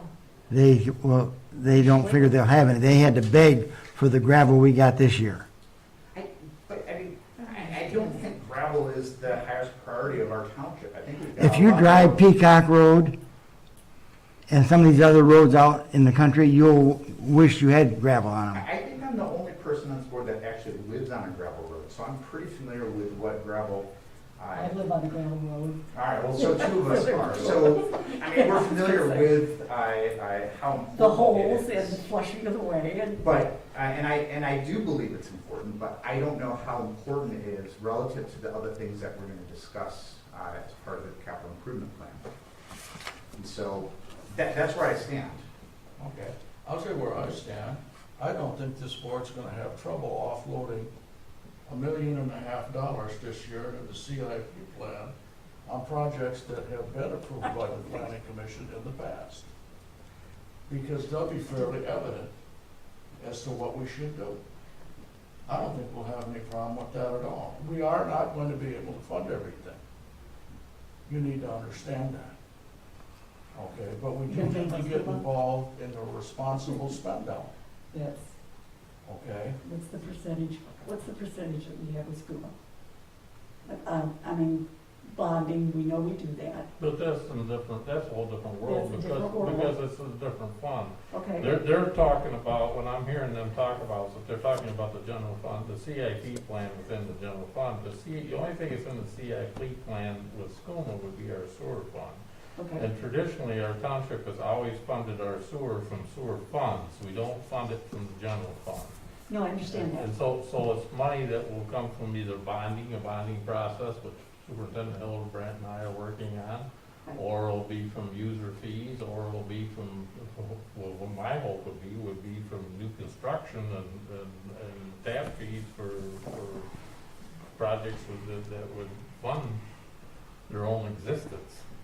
That would be my hope for the sewer fund. But however, what they're talking about, and what I'm hearing with them saying, that they're talking about roads, which is a general fund contribution thing, with the exception of the 22 or 23 project out here in Webster Road. That's 23. 23, which that could very well come out of 3 different funds before you're done, as well as you're gonna get a grant from the county, through the federal government that they can pay for it. So there could be a lot of different payers for that. That's been the biggest thing I've heard everybody talk about for the last 9 months around here. And frankly, honestly, that's the least of my worries as a treasurer. I'm not worried about any of it, but that's the least of my worries, because there's 3 different places the money's gonna come from for that, so how could you have a problem there? You're not gonna have a problem there. I'm not saying you should just go, the sky is the limit, but there's lots of places that'll get charged out. By law, it'll have to come from different places. The sewer part will come from the sewer fund, general fund will come from the general fund, the grant will come from the county and the federal government. And you may even decide, because it's within the DDA district, you may even decide to take some DDA money, which I would hope you do, and do some beautification work or whatever you pay for part of it, which you'll be able to do, which you're be well within your right to do that. So you got that, you work with that. You got other road projects. I've talked to George about the Drumheller Road thing a little bit. I don't really understand it, but it's not my job as a treasurer to understand the road things. It's my job to understand where the money is. But you got them projects you're gonna think about. There's the thing I'm the foggiest on, because I don't really, I've been through many of them, and I've looked at many of them, but the comprehensive plan is the thing I'm the foggiest on, because I'm a little bit, I'm unsure about what they're asking for, what they're gonna ask for. The only thing that made sense to me about that whole conversation is just what Joe said. That's something you're gonna spread out over years. If you look at a CIP budget, like at SCUMA or someplace like that, it has a big CIP budget. It's done over many years, and you actuarial it out over many years, and you put so many dollars for preventive type maintenance or whatever into certain projects for so many years to help, so you don't have everything hit you all at once. That's how that works. And that's what Joe's referring to, I believe, in the way of staggering it. But you really don't, these balance numbers on all your investment stuff, money you got here, this is just your investment money. The numbers, this is a soft number, this isn't a hard number, I'm not gonna give you a hard number. But it's gonna be better than that, and if you look at that, it doesn't say anything about the American Rescue Plan, because you really, I've said this last meeting, you don't know what you got there until you get it. And Adam more or less said that tonight, and when he said, so, I mean, you're flush, you're very flush, the township is flush, it's time that you put some money back in your community. You identify these issues that you guys all have and projects you have and things that you think need to be improved, and you work forward on it. It's not hard, guys. I really isn't. I think everybody gets afraid of, her and I talk about this a lot, everybody's afraid of money. Money isn't, you don't gotta be afraid of money, you just gotta be comfortable with it. And that's all there is to it. Somebody else's money. It's money. I don't care whether it's somebody else's money, my money, her money, his money, whose ever, it's money. And you gotta be comfortable with it. And that's what it's about. You're elected here to do that, to be comfortable with people's money. And that's all you gotta do. I did the best I can do to try to make it all look rosy for you. And that's my job. That's what I do. And I'm in favor of whatever you folks wanna do. I don't even have to like what you do. I just have to like the outcome and make sure we got money at the end to cover our operations. And make sure that everybody's safety, health, and welfare of the community is taken care of. That's what every one of you here should be concerned about, safety, health, and welfare of our community. This has been a painful thing, this budget process for me, but I've been through a lot of it. This has been a painful one, and I think it's because of the money. You know, our whole world is that way right now. We talked about this today. Our whole world is painful right now. All the way from Washington, all the way down. And it's not that they don't have money, it's about how they can't come together on how to spend their money. And I would hope that we here as a board could be a little more better about it than what people are in Washington DC or some of them places, because ours isn't as big as theirs, but it touches people. That's the great thing about local government, it touches people. Federal government don't touch people, not in a direct way, but we have a way of touching people, and you guys do. I'm setting off, I'm gonna quit talking. But I'm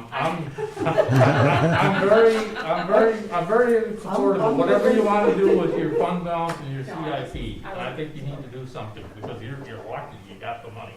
Because I talked to treasurers, like meetings and everything else, and they don't have any money. That's true, that's absolutely correct. Well, and I think Treasurer Wiswasser put it into perspective for me, and my being 2 years into this position. I think he said it well when he said, the last time we needed to do something big and make a big decision is when we built the fire department, the new building. So it was, you had a clear need and a place to put your money, and we paid that off early, and I'm proud of that because we were able to do that financially. I think what we have now is many needs and different ways that we can try to fulfill those needs, and I think they're competing with a bunch of wants that we hear too. So I think it's going to be, I'm looking forward to the conversation of all of you discussing needs and wants and where we can do the most good for our community. So I'm excited to hear that. But that's what the budget process is for, needs and wants of what it is that the community wants or what we think is best for them. So I couldn't agree more. Couldn't agree, and I too look forward to the. By the way, are you going to send an email that's going to let us know what days? I have them written down. Yes, but we will. Okay. We will publicly notice them and you will know, we will know, everybody will know when we're going to have budget. Okay. We're going to move Work on session. then, unless there's some other questions. And I'm sorry, I'm not looking to my left, which I should. So I have a swirly seat for that reason. So is there anything? All right. We're going to move on then to 13B, which is reimbursement. Thank you. So we gotta spend money and then bring some money back. There you So, go. so all of you are aware that we were, taken to circuit court, and that on September 2nd, Judge Schlegel granted the Township Board's motion to dismiss the case that was brought against us. And so the Township then submitted an order as directed by Judge Schlegel, and that order was not appealed. So the time has passed for that case to be appealed. And I wanted, first of all, to let you know that. And second of all, to let you know that the township had expended $14,854 in defense of that case, and that our liability insurance coverage, although it doesn't cover defense or indemnity, and the plaintiff in the case was not seeking monetary relief, they basically agreed to provide us a reimbursement of costs up to $25,000. So I will be submitting, I will be making sure that there aren't any additional costs in October, which I do not think there are, but I will confirm that. And then I will submit to our liability insurance the invoices for $14,854 so that we can be reimbursed for those costs. And if you have any questions, I'd be happy to answer them. What fund did that come out of? It came out of legal. Legal? Yep. So it'll be put back in? No, when we put back in, it'll be a revenue line item. So it'll come into revenue if we need to amend the budget because it's gone over the $25,000. You will have that Sure. come in front of you. But you'll know that within the next week or so? Yes. Okay. Anybody have any other questions? You good? Okay, I'm good. All right. Thank you for the update. Thank Now you. we do 13B, items for action. And apparently, we have new, we probably don't, the audience may not have, we have new. So they have new, they're at the podium. Do they have new? Okay, gotcha. Oh, we have to go into closed session. I move we go into closed session. Wait a second. Can I amend that? I have no idea. I to say that's why we're going into closed session? Okay. To receive legal counsel, is that correct? Yes. Oh, instead of consider material exempt, you want to say to legal counsel? Yeah, we Okay. regularly get asked why. Yes, we do. So Thank you. I will second the amended. If you agree to amend it, Sure. I'll second the sure. Okay, hold on, I lost where I'm at. Good. Start over again. Mr. Amarigi, Yes. Mr. Benzi, Yes. Mr. Wisswasser, Yes. Ms. Howe, Yes. Ms. Butler Challenger, yes, Mr. Rosecrans, Yes. Mr. Funes Bliss, Yes. 11? 12. 12, so we will break for, or we will go into closed session. You know the time we will be back, so. Okay.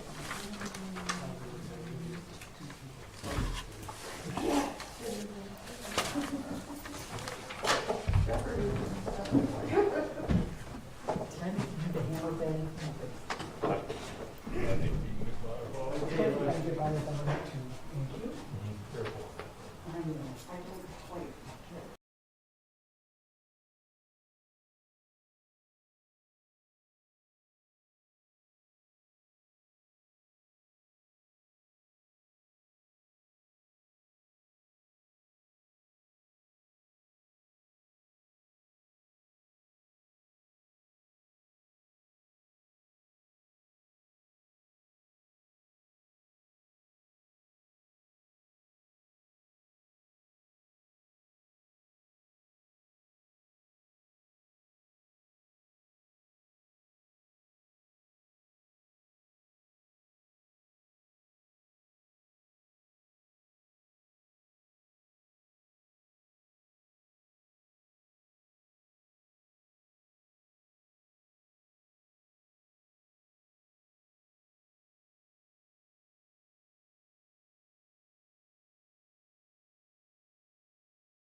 All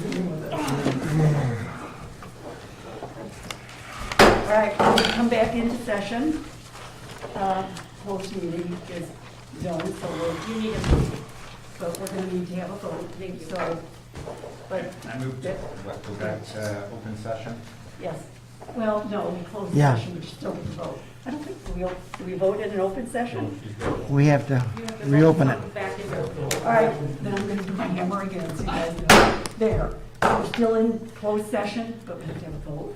You have to have a vote, Yes. come I back thought you- into open session, yes. Right, which I did. No. We gotta vote now. Roll call vote, That's what I asked. Yeah, yes, If the roll call is taken that we're in session or out of session, in session. in session. then that's, I was right the first time. We'll do it the third time, so it's a charm. There you go. We're now in session for a We gotta- vote. Yeah, Okay, Okay, that's what it said initially. So, do we have a, oh. I move we go into open session? thank you. Is that what you're looking for? I'll second it I have again. to remove my original motion and then allow you to. I'll second both of them. Whatever works. Okay, I'm lost. So All am right. I. I have no idea what they're talking about. He said go back into regular session. So I made a motion to go back into open session. And then there was discussion, and then Ryan made a competing motion, and then Joe seconded everybody. Sorry, the constant hammering of the, Oh, no confused kidding. me. It confused, so the third time is a charm. So are we in session? no, No, we haven't voted gotta on vote it. now. All right, so Who did it? Jason and Al or Ryan and Al? Jason can have it. Jason Okay. and Joe. Thank you. Joe? Okay. He seconded everybody. Hold on. okay. Mr. Benzi? Yes. Mr. Wisswasser? Yes. Ms. Howe? And we're voting to be in session? Yes. Correct. Okay, Ms. yes. Butler Challenger, yes. Mr. Rosecrans? Yes, Mr. Funes Bliss? Yes. Mr. Amarigi? Yes. 8 o'clock. Okay, thank you. Oh my gosh, it is 8 o'clock. Right, so everybody's understanding now, we're gonna take a vote or not? Do you want to take a vote in closed session? I Somebody think needs one to of us make a needs to make motion. a motion, right? That's correct. Are you gonna make the motion? I am not. Okay, I would move to take no action on the issue tonight. I'll second that. well, that's a motion. Second. Correct.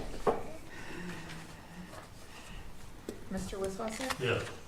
Ms. Howe? No, Ms. Butler Challenger, yes. Mr. Rosecrans? Yes, Mr. Funes Bliss? Yes. Mr. Amarigi? Yes. Mr. Benzi? Yes. Thank you. okay. Now we're on item 14. Is everybody in agreement? Okay. We're on the new business. This is for introduction and discussion. So that's the CPI plan. Oh, Taylor, go ahead. Yes, the comprehensive plan. Yes. Yes, thank you. So the current update of the comprehensive plan will be going to the Planning Commission for a public hearing next Tuesday, the 26th. Following the public hearing, they are expected to approve the comprehensive plan, which will then come to you all at your next meeting. Currently, the updated draft is available on the website under the planning and zoning page. But I will make copies of those for all of you to pick up so that you can take a look at that.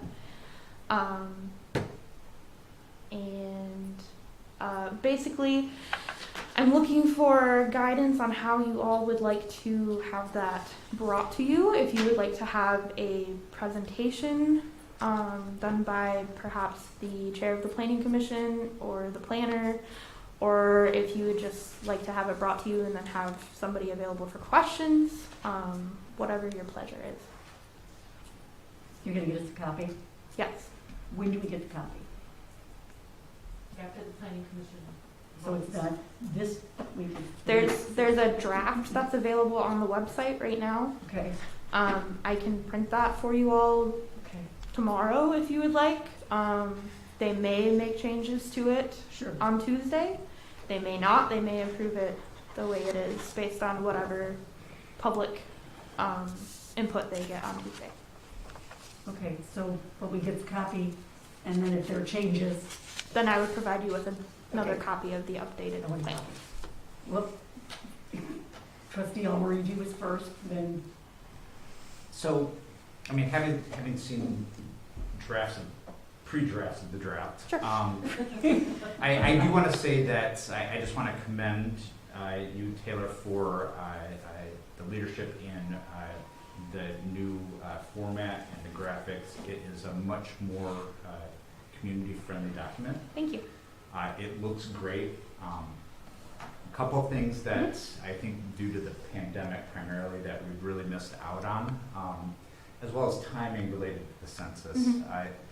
We really did not have a good opportunity to engage the public in deep, meaningful ways for input on this plan.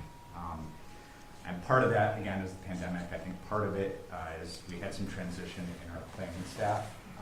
And so one of the things that I am remiss about, or I wish that we had, was an opportunity to engage the public beyond a public planning commission meeting for input into this plan. The second, with census data, there's a lot of the data within the document is outdated. Yes. And part of that has been delays in census. Yes. And so I would like to see some discussion about how we might be able to update those numbers. I know part of it is that we've put charts and figures at the end of the document that those things can be amended. But according to statutes, I mean, there's a lengthy process for allowing neighboring communities to go through that amendment process. Yes. And so, and I can't remember offhand if we actually did that process of alerting neighboring Yes, communities we in did. the county. Okay. And presumably we've not heard anything from any of those? No, we have not. Okay. We did receive an inquiry just seeing where we were with the process, but that was all that we have received thus far. Okay. So those are my thoughts Sure. related to the comprehensive plan. I do look forward to having it brought before the board, but I would anticipate some discussion about how we can improve the process or Sure. what opportunities we might have. moving Yes. forward. And to speak to your points on the data, so we are able to make changes after the plan is approved, just on the data, as well as Miles and I will be adding in updated photos throughout the community, different landmarks, things of that nature. We are able to make those small changes as long as they are not a huge contextual change to the plan. So we can do that without having to go through the amendment process or anything like that. Taylor, you don't need to print a copy for me until it's done. Okay. Okay.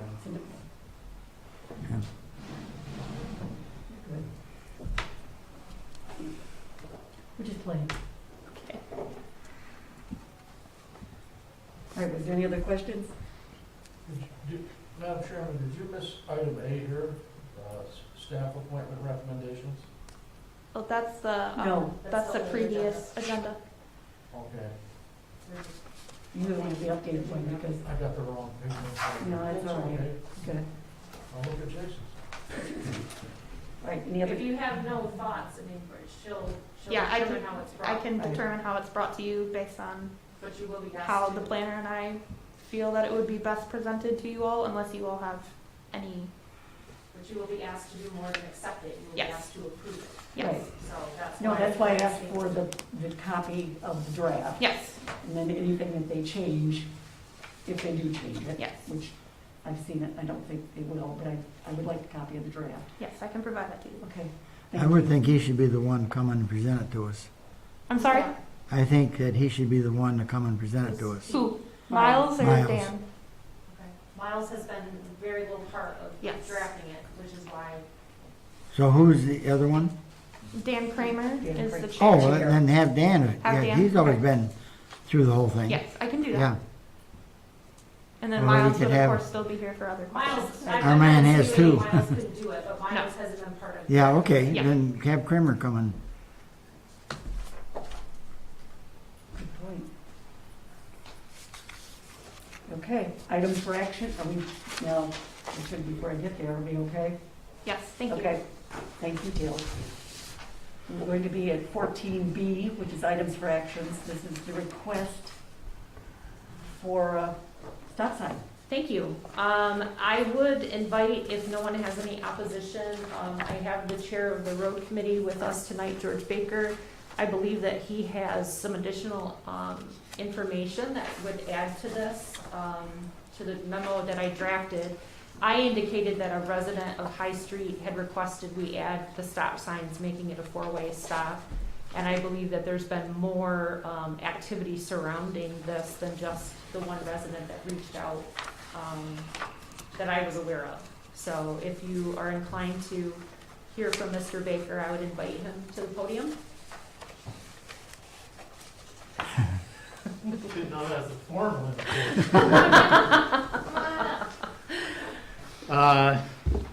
Yes, the county just would like some backing from the township board concerning the stop sign. They normally could just probably do it, but they would like, support in the matter. They wouldn't just normally go out there and put a stop sign up, but they did have inquiries about the intersection and the speeds and whatever. They went out and looked. There's a sidewalk already there, and when they put the sidewalk in, they should have put the stop signs up at that point, and they didn't.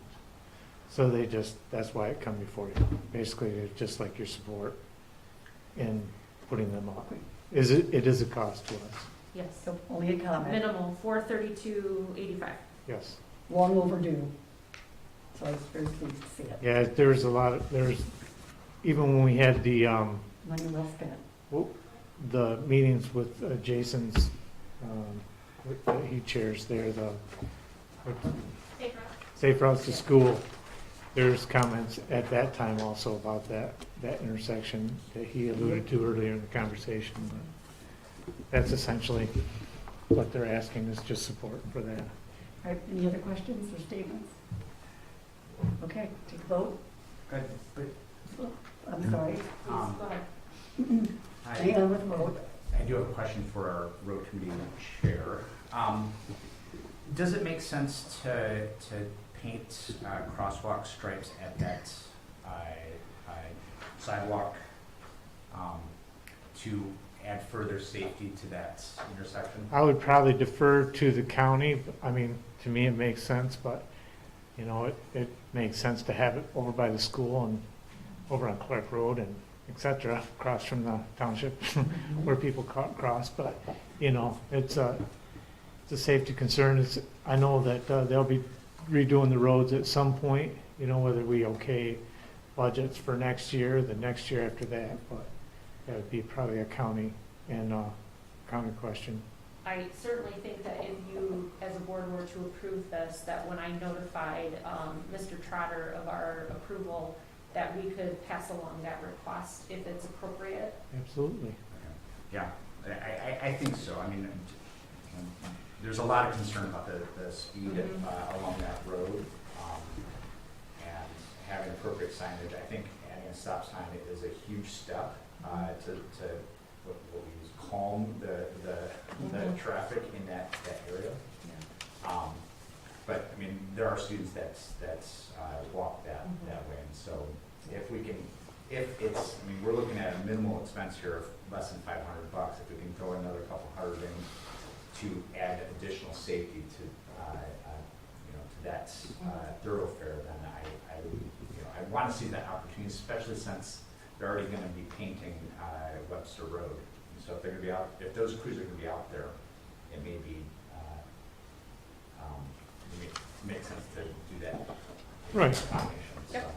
The safer the community, the better, and the investment's probably made better prior than after an accident. Yeah, but I really wanted you to know that there have been multiple inquiries to the Clinton County Road Commission. I was only aware of one, so when Mr. Baker informed me of that, I thought it was important for you all to hear that it was more than one. Thank you. Thank you. All right, any other questions? Thank you, George, for being here. All right, we need a vote. So I move to add the requested stop signs at High and Walnut Streets and asked that the superintendent have a conversation with the Clinton County Road Commission about additional safety factors that, and if there are additional costs, approving those additional costs up to $1,000. So you're amending the, No, that's my full motion. I'll second it. okay, right? Because they had dollar amount.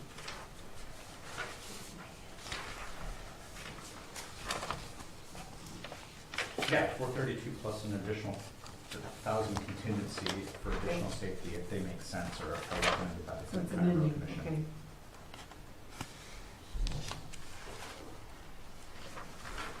1,000 is what you said? Yes, dollars. No, I American. understand, I'm just double checking. So we're looking to vote on 1,400.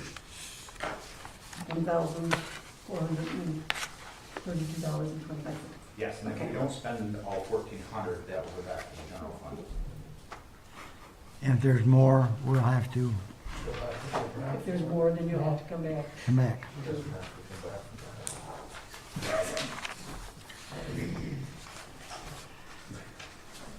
So Jason and Al. Mr. Rosecrans? Yes. Mr. Funes Bliss? Yes. Mr. Almarigi? Yes. Mr. Benzi? Yes. Mr. Wisswasser? Yes. Ms. Howe? As amended, yes. Ms. Butler Challenger, yes. Can I comment on something? Yeah, I don't think it's gonna come back to the general fund. Go ahead. Before you amend the budget, you gotta go over your projected amount you have already amended it for, so you may not have to do anything to amend it, but, you know. It just may be, I believe there's enough in roads to. yeah, Projected To cover it. budget. good call Okay.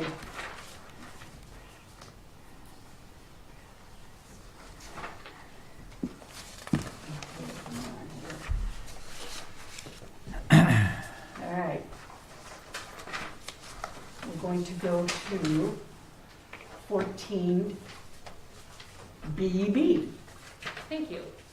So what you have in front of you tonight is the beginnings of a sewer master plan implementation and study by Pine and Newhoff.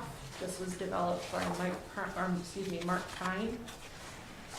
And what he's proposing to do, the first step in the memo that's headed marked with the Pine and Newhoff logo is a remaining capacity analysis. And this is an item I think both the board and the planning commission has brought up at different times over the last 6 months to a year. So they're going to try to take a look at the amount of capacity that remains for further development within our current structure. And they will also take a look at potential REU additions, which would be needed to support development in accordance with the township's zoning and master plan. So it will be critical for them to have a copy of the new plan as well, and they're aware that that is being developed. So they will be able to use that. So the selected additional REU needs that they are going to try to understand will be an important factor in preparing our CIP, which goes along with the master plan for the sewer. Looking at that work alone at a cost of $10,000. Moving on to the second phase of this process would be taking a look at the CIP data review. There exists a great deal of data, photos, video, and other data that's available through SCUMA that Mark and his team will be able to go through and take a look at and identify, obviously, capacity improvements and a plan for implementing those improvements. So that part of the analysis would be $3,000. At this time, their schedule is to have this work done in basically 2 phases. So he has indicated the optimal period for flow metering is during spring rains. As such, work identified and proposed in this plan would be completed by the end of January 2022 and allowed approximately 6 weeks' time for planning and implementing of flow metering starting in March 2022. So, the fee structure for this, again, $13,000 for 2 phases. And the work would be completed and provided to us by August 21st, in accordance with, I'm sorry, I didn't read that part correctly. We have a engineering consulting professional services agreement with them that has existed since August 2017. So this work would be done under that document for a cost of $13,000.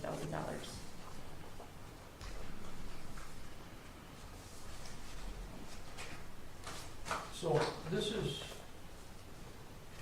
the engineering firm that represents the township, correct? Correct, All right. correct. This is our engineering. And SCUMA Mhm. represents us also, but don't they do our engineering on the sewer? No, they do not. They do not. No. Klein and Newhoff works with us and SCUMA Uh-huh. to engineer, So they do the engineering work for yes, SCUMA, for us. for us, Correct. okay. Well, I just want to make sure, and I knew we weren't, but my public, we're not duplicating efforts here. No, we're not. We've got 2 engineering firms, that's what this one does for us. Correct. Okay.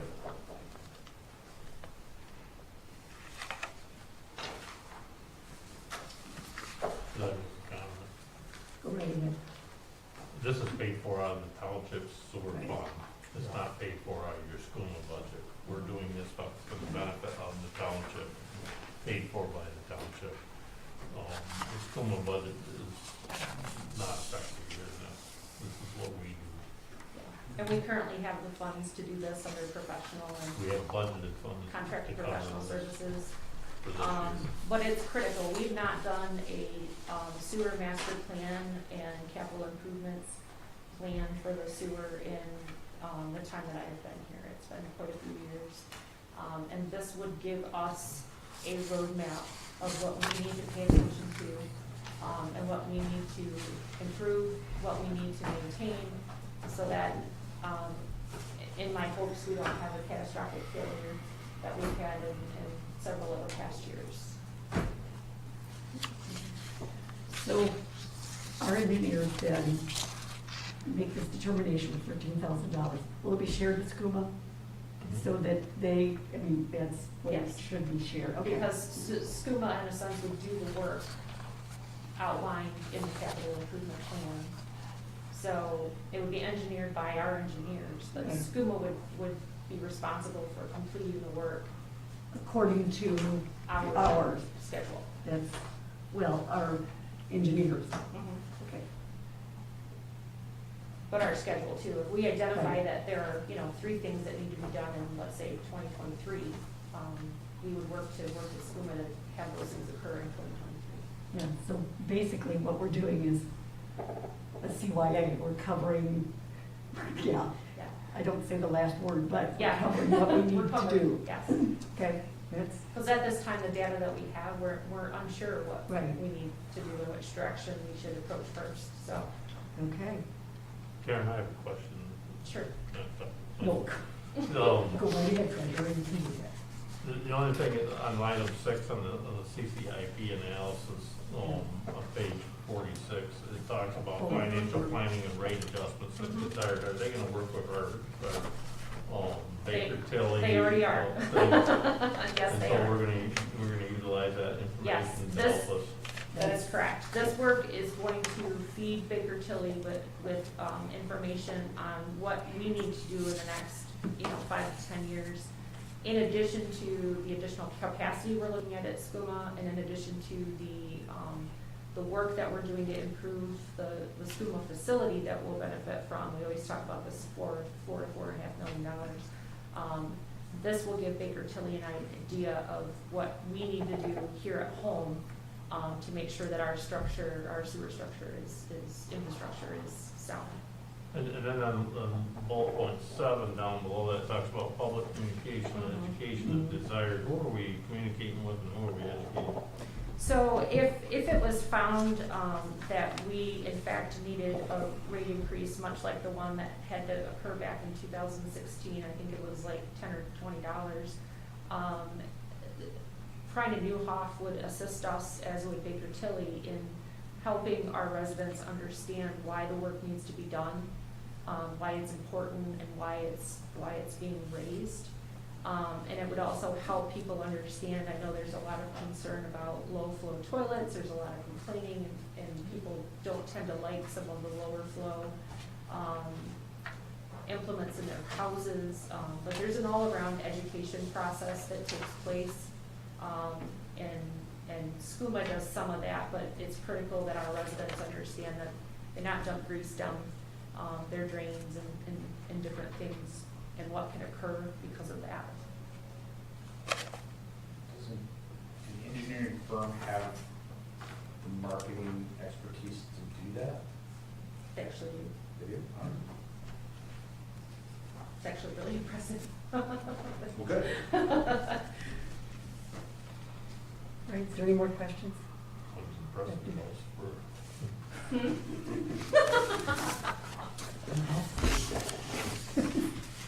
All right, anybody gonna make a motion? I move we recommend the $13,000. Second. Okay, any roll call vote? Mr. Fields Bliss? Yes. Mr. Almarigi? Yes. Mr. Benzi? Yes. Mr. Wisswasser? Yes. Ms. Howe? Yes. Ms. Butler Challenger, yes. Mr. Rosecrans? Yes. Thank you, I appreciate it. All right, now we're at BC, which is number 14, and we're looking at staff appointments. Yes, thank you. As the memo I included in your packet indicates, as Nick Kotowski, our prior planner, left us, and Miles now takes his place, there are two appointments, one to the Clinton County Economic Alliance for a term expiring 12/31/2023, as well as a recommendation, and this is a mouthful, Tri-County Regional Planning Capital Area Regional Transportation Study, CARTS Technical Committee, that he needs to be appointed to. I actually serve as the backup to him at the CARTS Technical Committee, but it's important for us to have representation at these two groups, and he's the one that I would recommend having do that. I have a quick question. When you say it's a backup, does that mean that If he's not able Miles to doesn't attend, have, if he's not able to attend, I would attend in his no, place. how many times did Nick not attend? Do you know? Not, Okay, I was never asked to attend in his, I mean, I could attend as well, but I No, I usually do understand. not. But Okay. no, I was never asked to attend in place of Nick. okay. So you're looking for a recommendation or approval to make the appointment? Um, Recommendation of appointment? I'm looking to this board to recommend his appointment to both of these groups.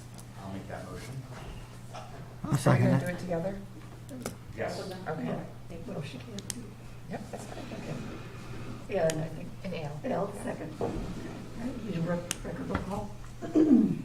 Mr. Almarigi? Yes. Mr. Benzi? Yes. Mr. Wisswasser? Yes. Ms. Howe? Yes. Ms. Butler Challenger, yes. Mr. Rosecrans? Yes. Mr. Fields Bliss? Yes. Thank you.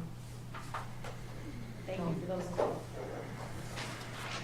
Okay, now we're on number 15, which is the superintendent's report. Thank you, I appreciate it. A reminder that your November 1st, 2021 Board of Trustees meeting is canceled.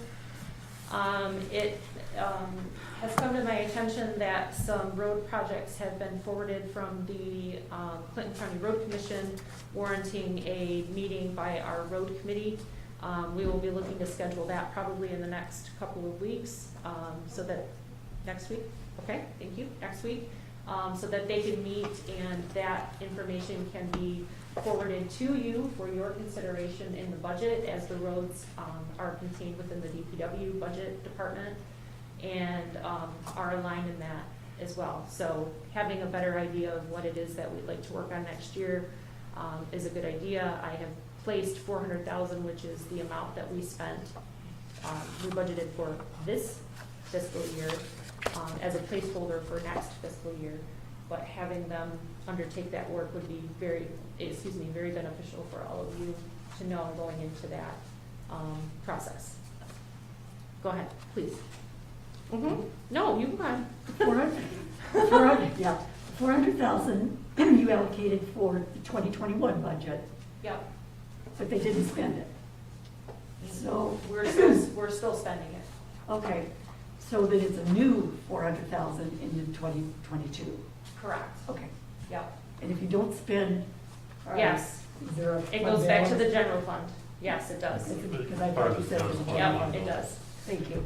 So the property that we own with the house next to Westwasser Park, the house, we hope, is going to be demolished by the end of next week. And that will be, in addition, we obtained a permit for some junk to be removed from the MDOT right-of-way, and some trees will be taken out as well. Hopefully, by the end of that process, that will be graded and seeded and will be nice and flat and clean. So we are looking forward to that. As you are aware, and I want to just state it publicly, we have suspended extracurricular activities at the senior center, which includes bingo and card playing. Educational opportunities that occur prior to lunch will still continue. And then there are as well some independent and monitored programs that are exercise related. It's important for our seniors to have those opportunities for chair yoga.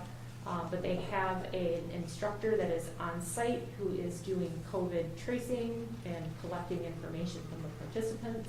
Everyone is wearing a mask, and that is the only reason I've allowed those to continue. But other than that, the extracurricular activities have been suspended until further notice. And I will try to determine an appropriate time when it's safe for them to resume those. With the state up over 4,000 cases a day, I'm not sure when that will be, but I will continue to monitor and continue to communicate with both the seniors and this group. Our parking lots are going to be asphalted next week. The senior center will be closed October 27th. And at the time that that work is occurring, they will be, DPW will be installing a hand washing sink in the place of where thank you, drinking fountain is currently placed. Many people use that drinking fountain like a sink, and it would be better that we have a hand washing actual sink there for the seniors to use. And I think it would be a better use of that space and help to mitigate some of the COVID spread that we are seeing. Absentee ballots continue to come in. As of Friday, there have been 1,375 sent out and 724 received. That will continue, and I might add that it will continue at a heightened pace as we get closer to the election, which is on November 2nd. Brenda's staff, the front office staff, continues to do an amazing job at that. I have made you all aware that there have been several employee COVID exposures. At this time, we have one actual employee with COVID who is at home and who is experiencing mild symptoms and seems to be in good health overall. So I am pleased that that person, and hope that that person continues to along the same course and has a mild case and can return to us healthy. And the last thing I would add is that the last farmers market will occur on October 28th, which is next week. And that is the same night as the community truck or treat, which I believe begins at 6 p.m. So there will be a lot occurring that evening, and just our police will be out helping to make sure everyone stays safe. But if you'd like to participate in either one of those activities, those are available to the community. So I'm looking forward to them. And if you have any questions, please. Nope, must be there, isn't it? Okay, Good job. thank you. All right, we'll go to 16, which is our second slide at the apple for public statements. This one is anything that you'd like to discuss says within the 3 minute, but we'll see. This shall not be interrupted, as it means to initiate dialogue or debate. None? All right. Board member comments.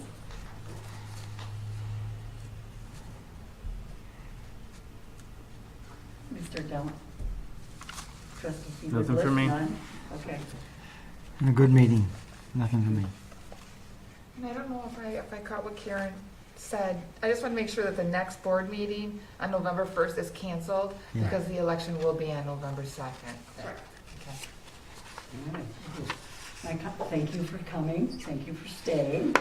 It's been a long evening, but it's greatly appreciated.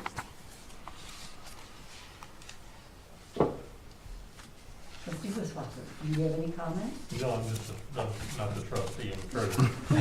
I know, you tell me that all the time. Treasurer Wisswasser. I don't have any comments. Yeah, no. Any comments? I have the Trustee same comment Wilkie. Steve has, except I am the trustee. I'm all set, thank you. All right, no comments. So we must be good. So I guess we are going to adjourn. I move the meeting be adjourned. Thank you. Go ahead.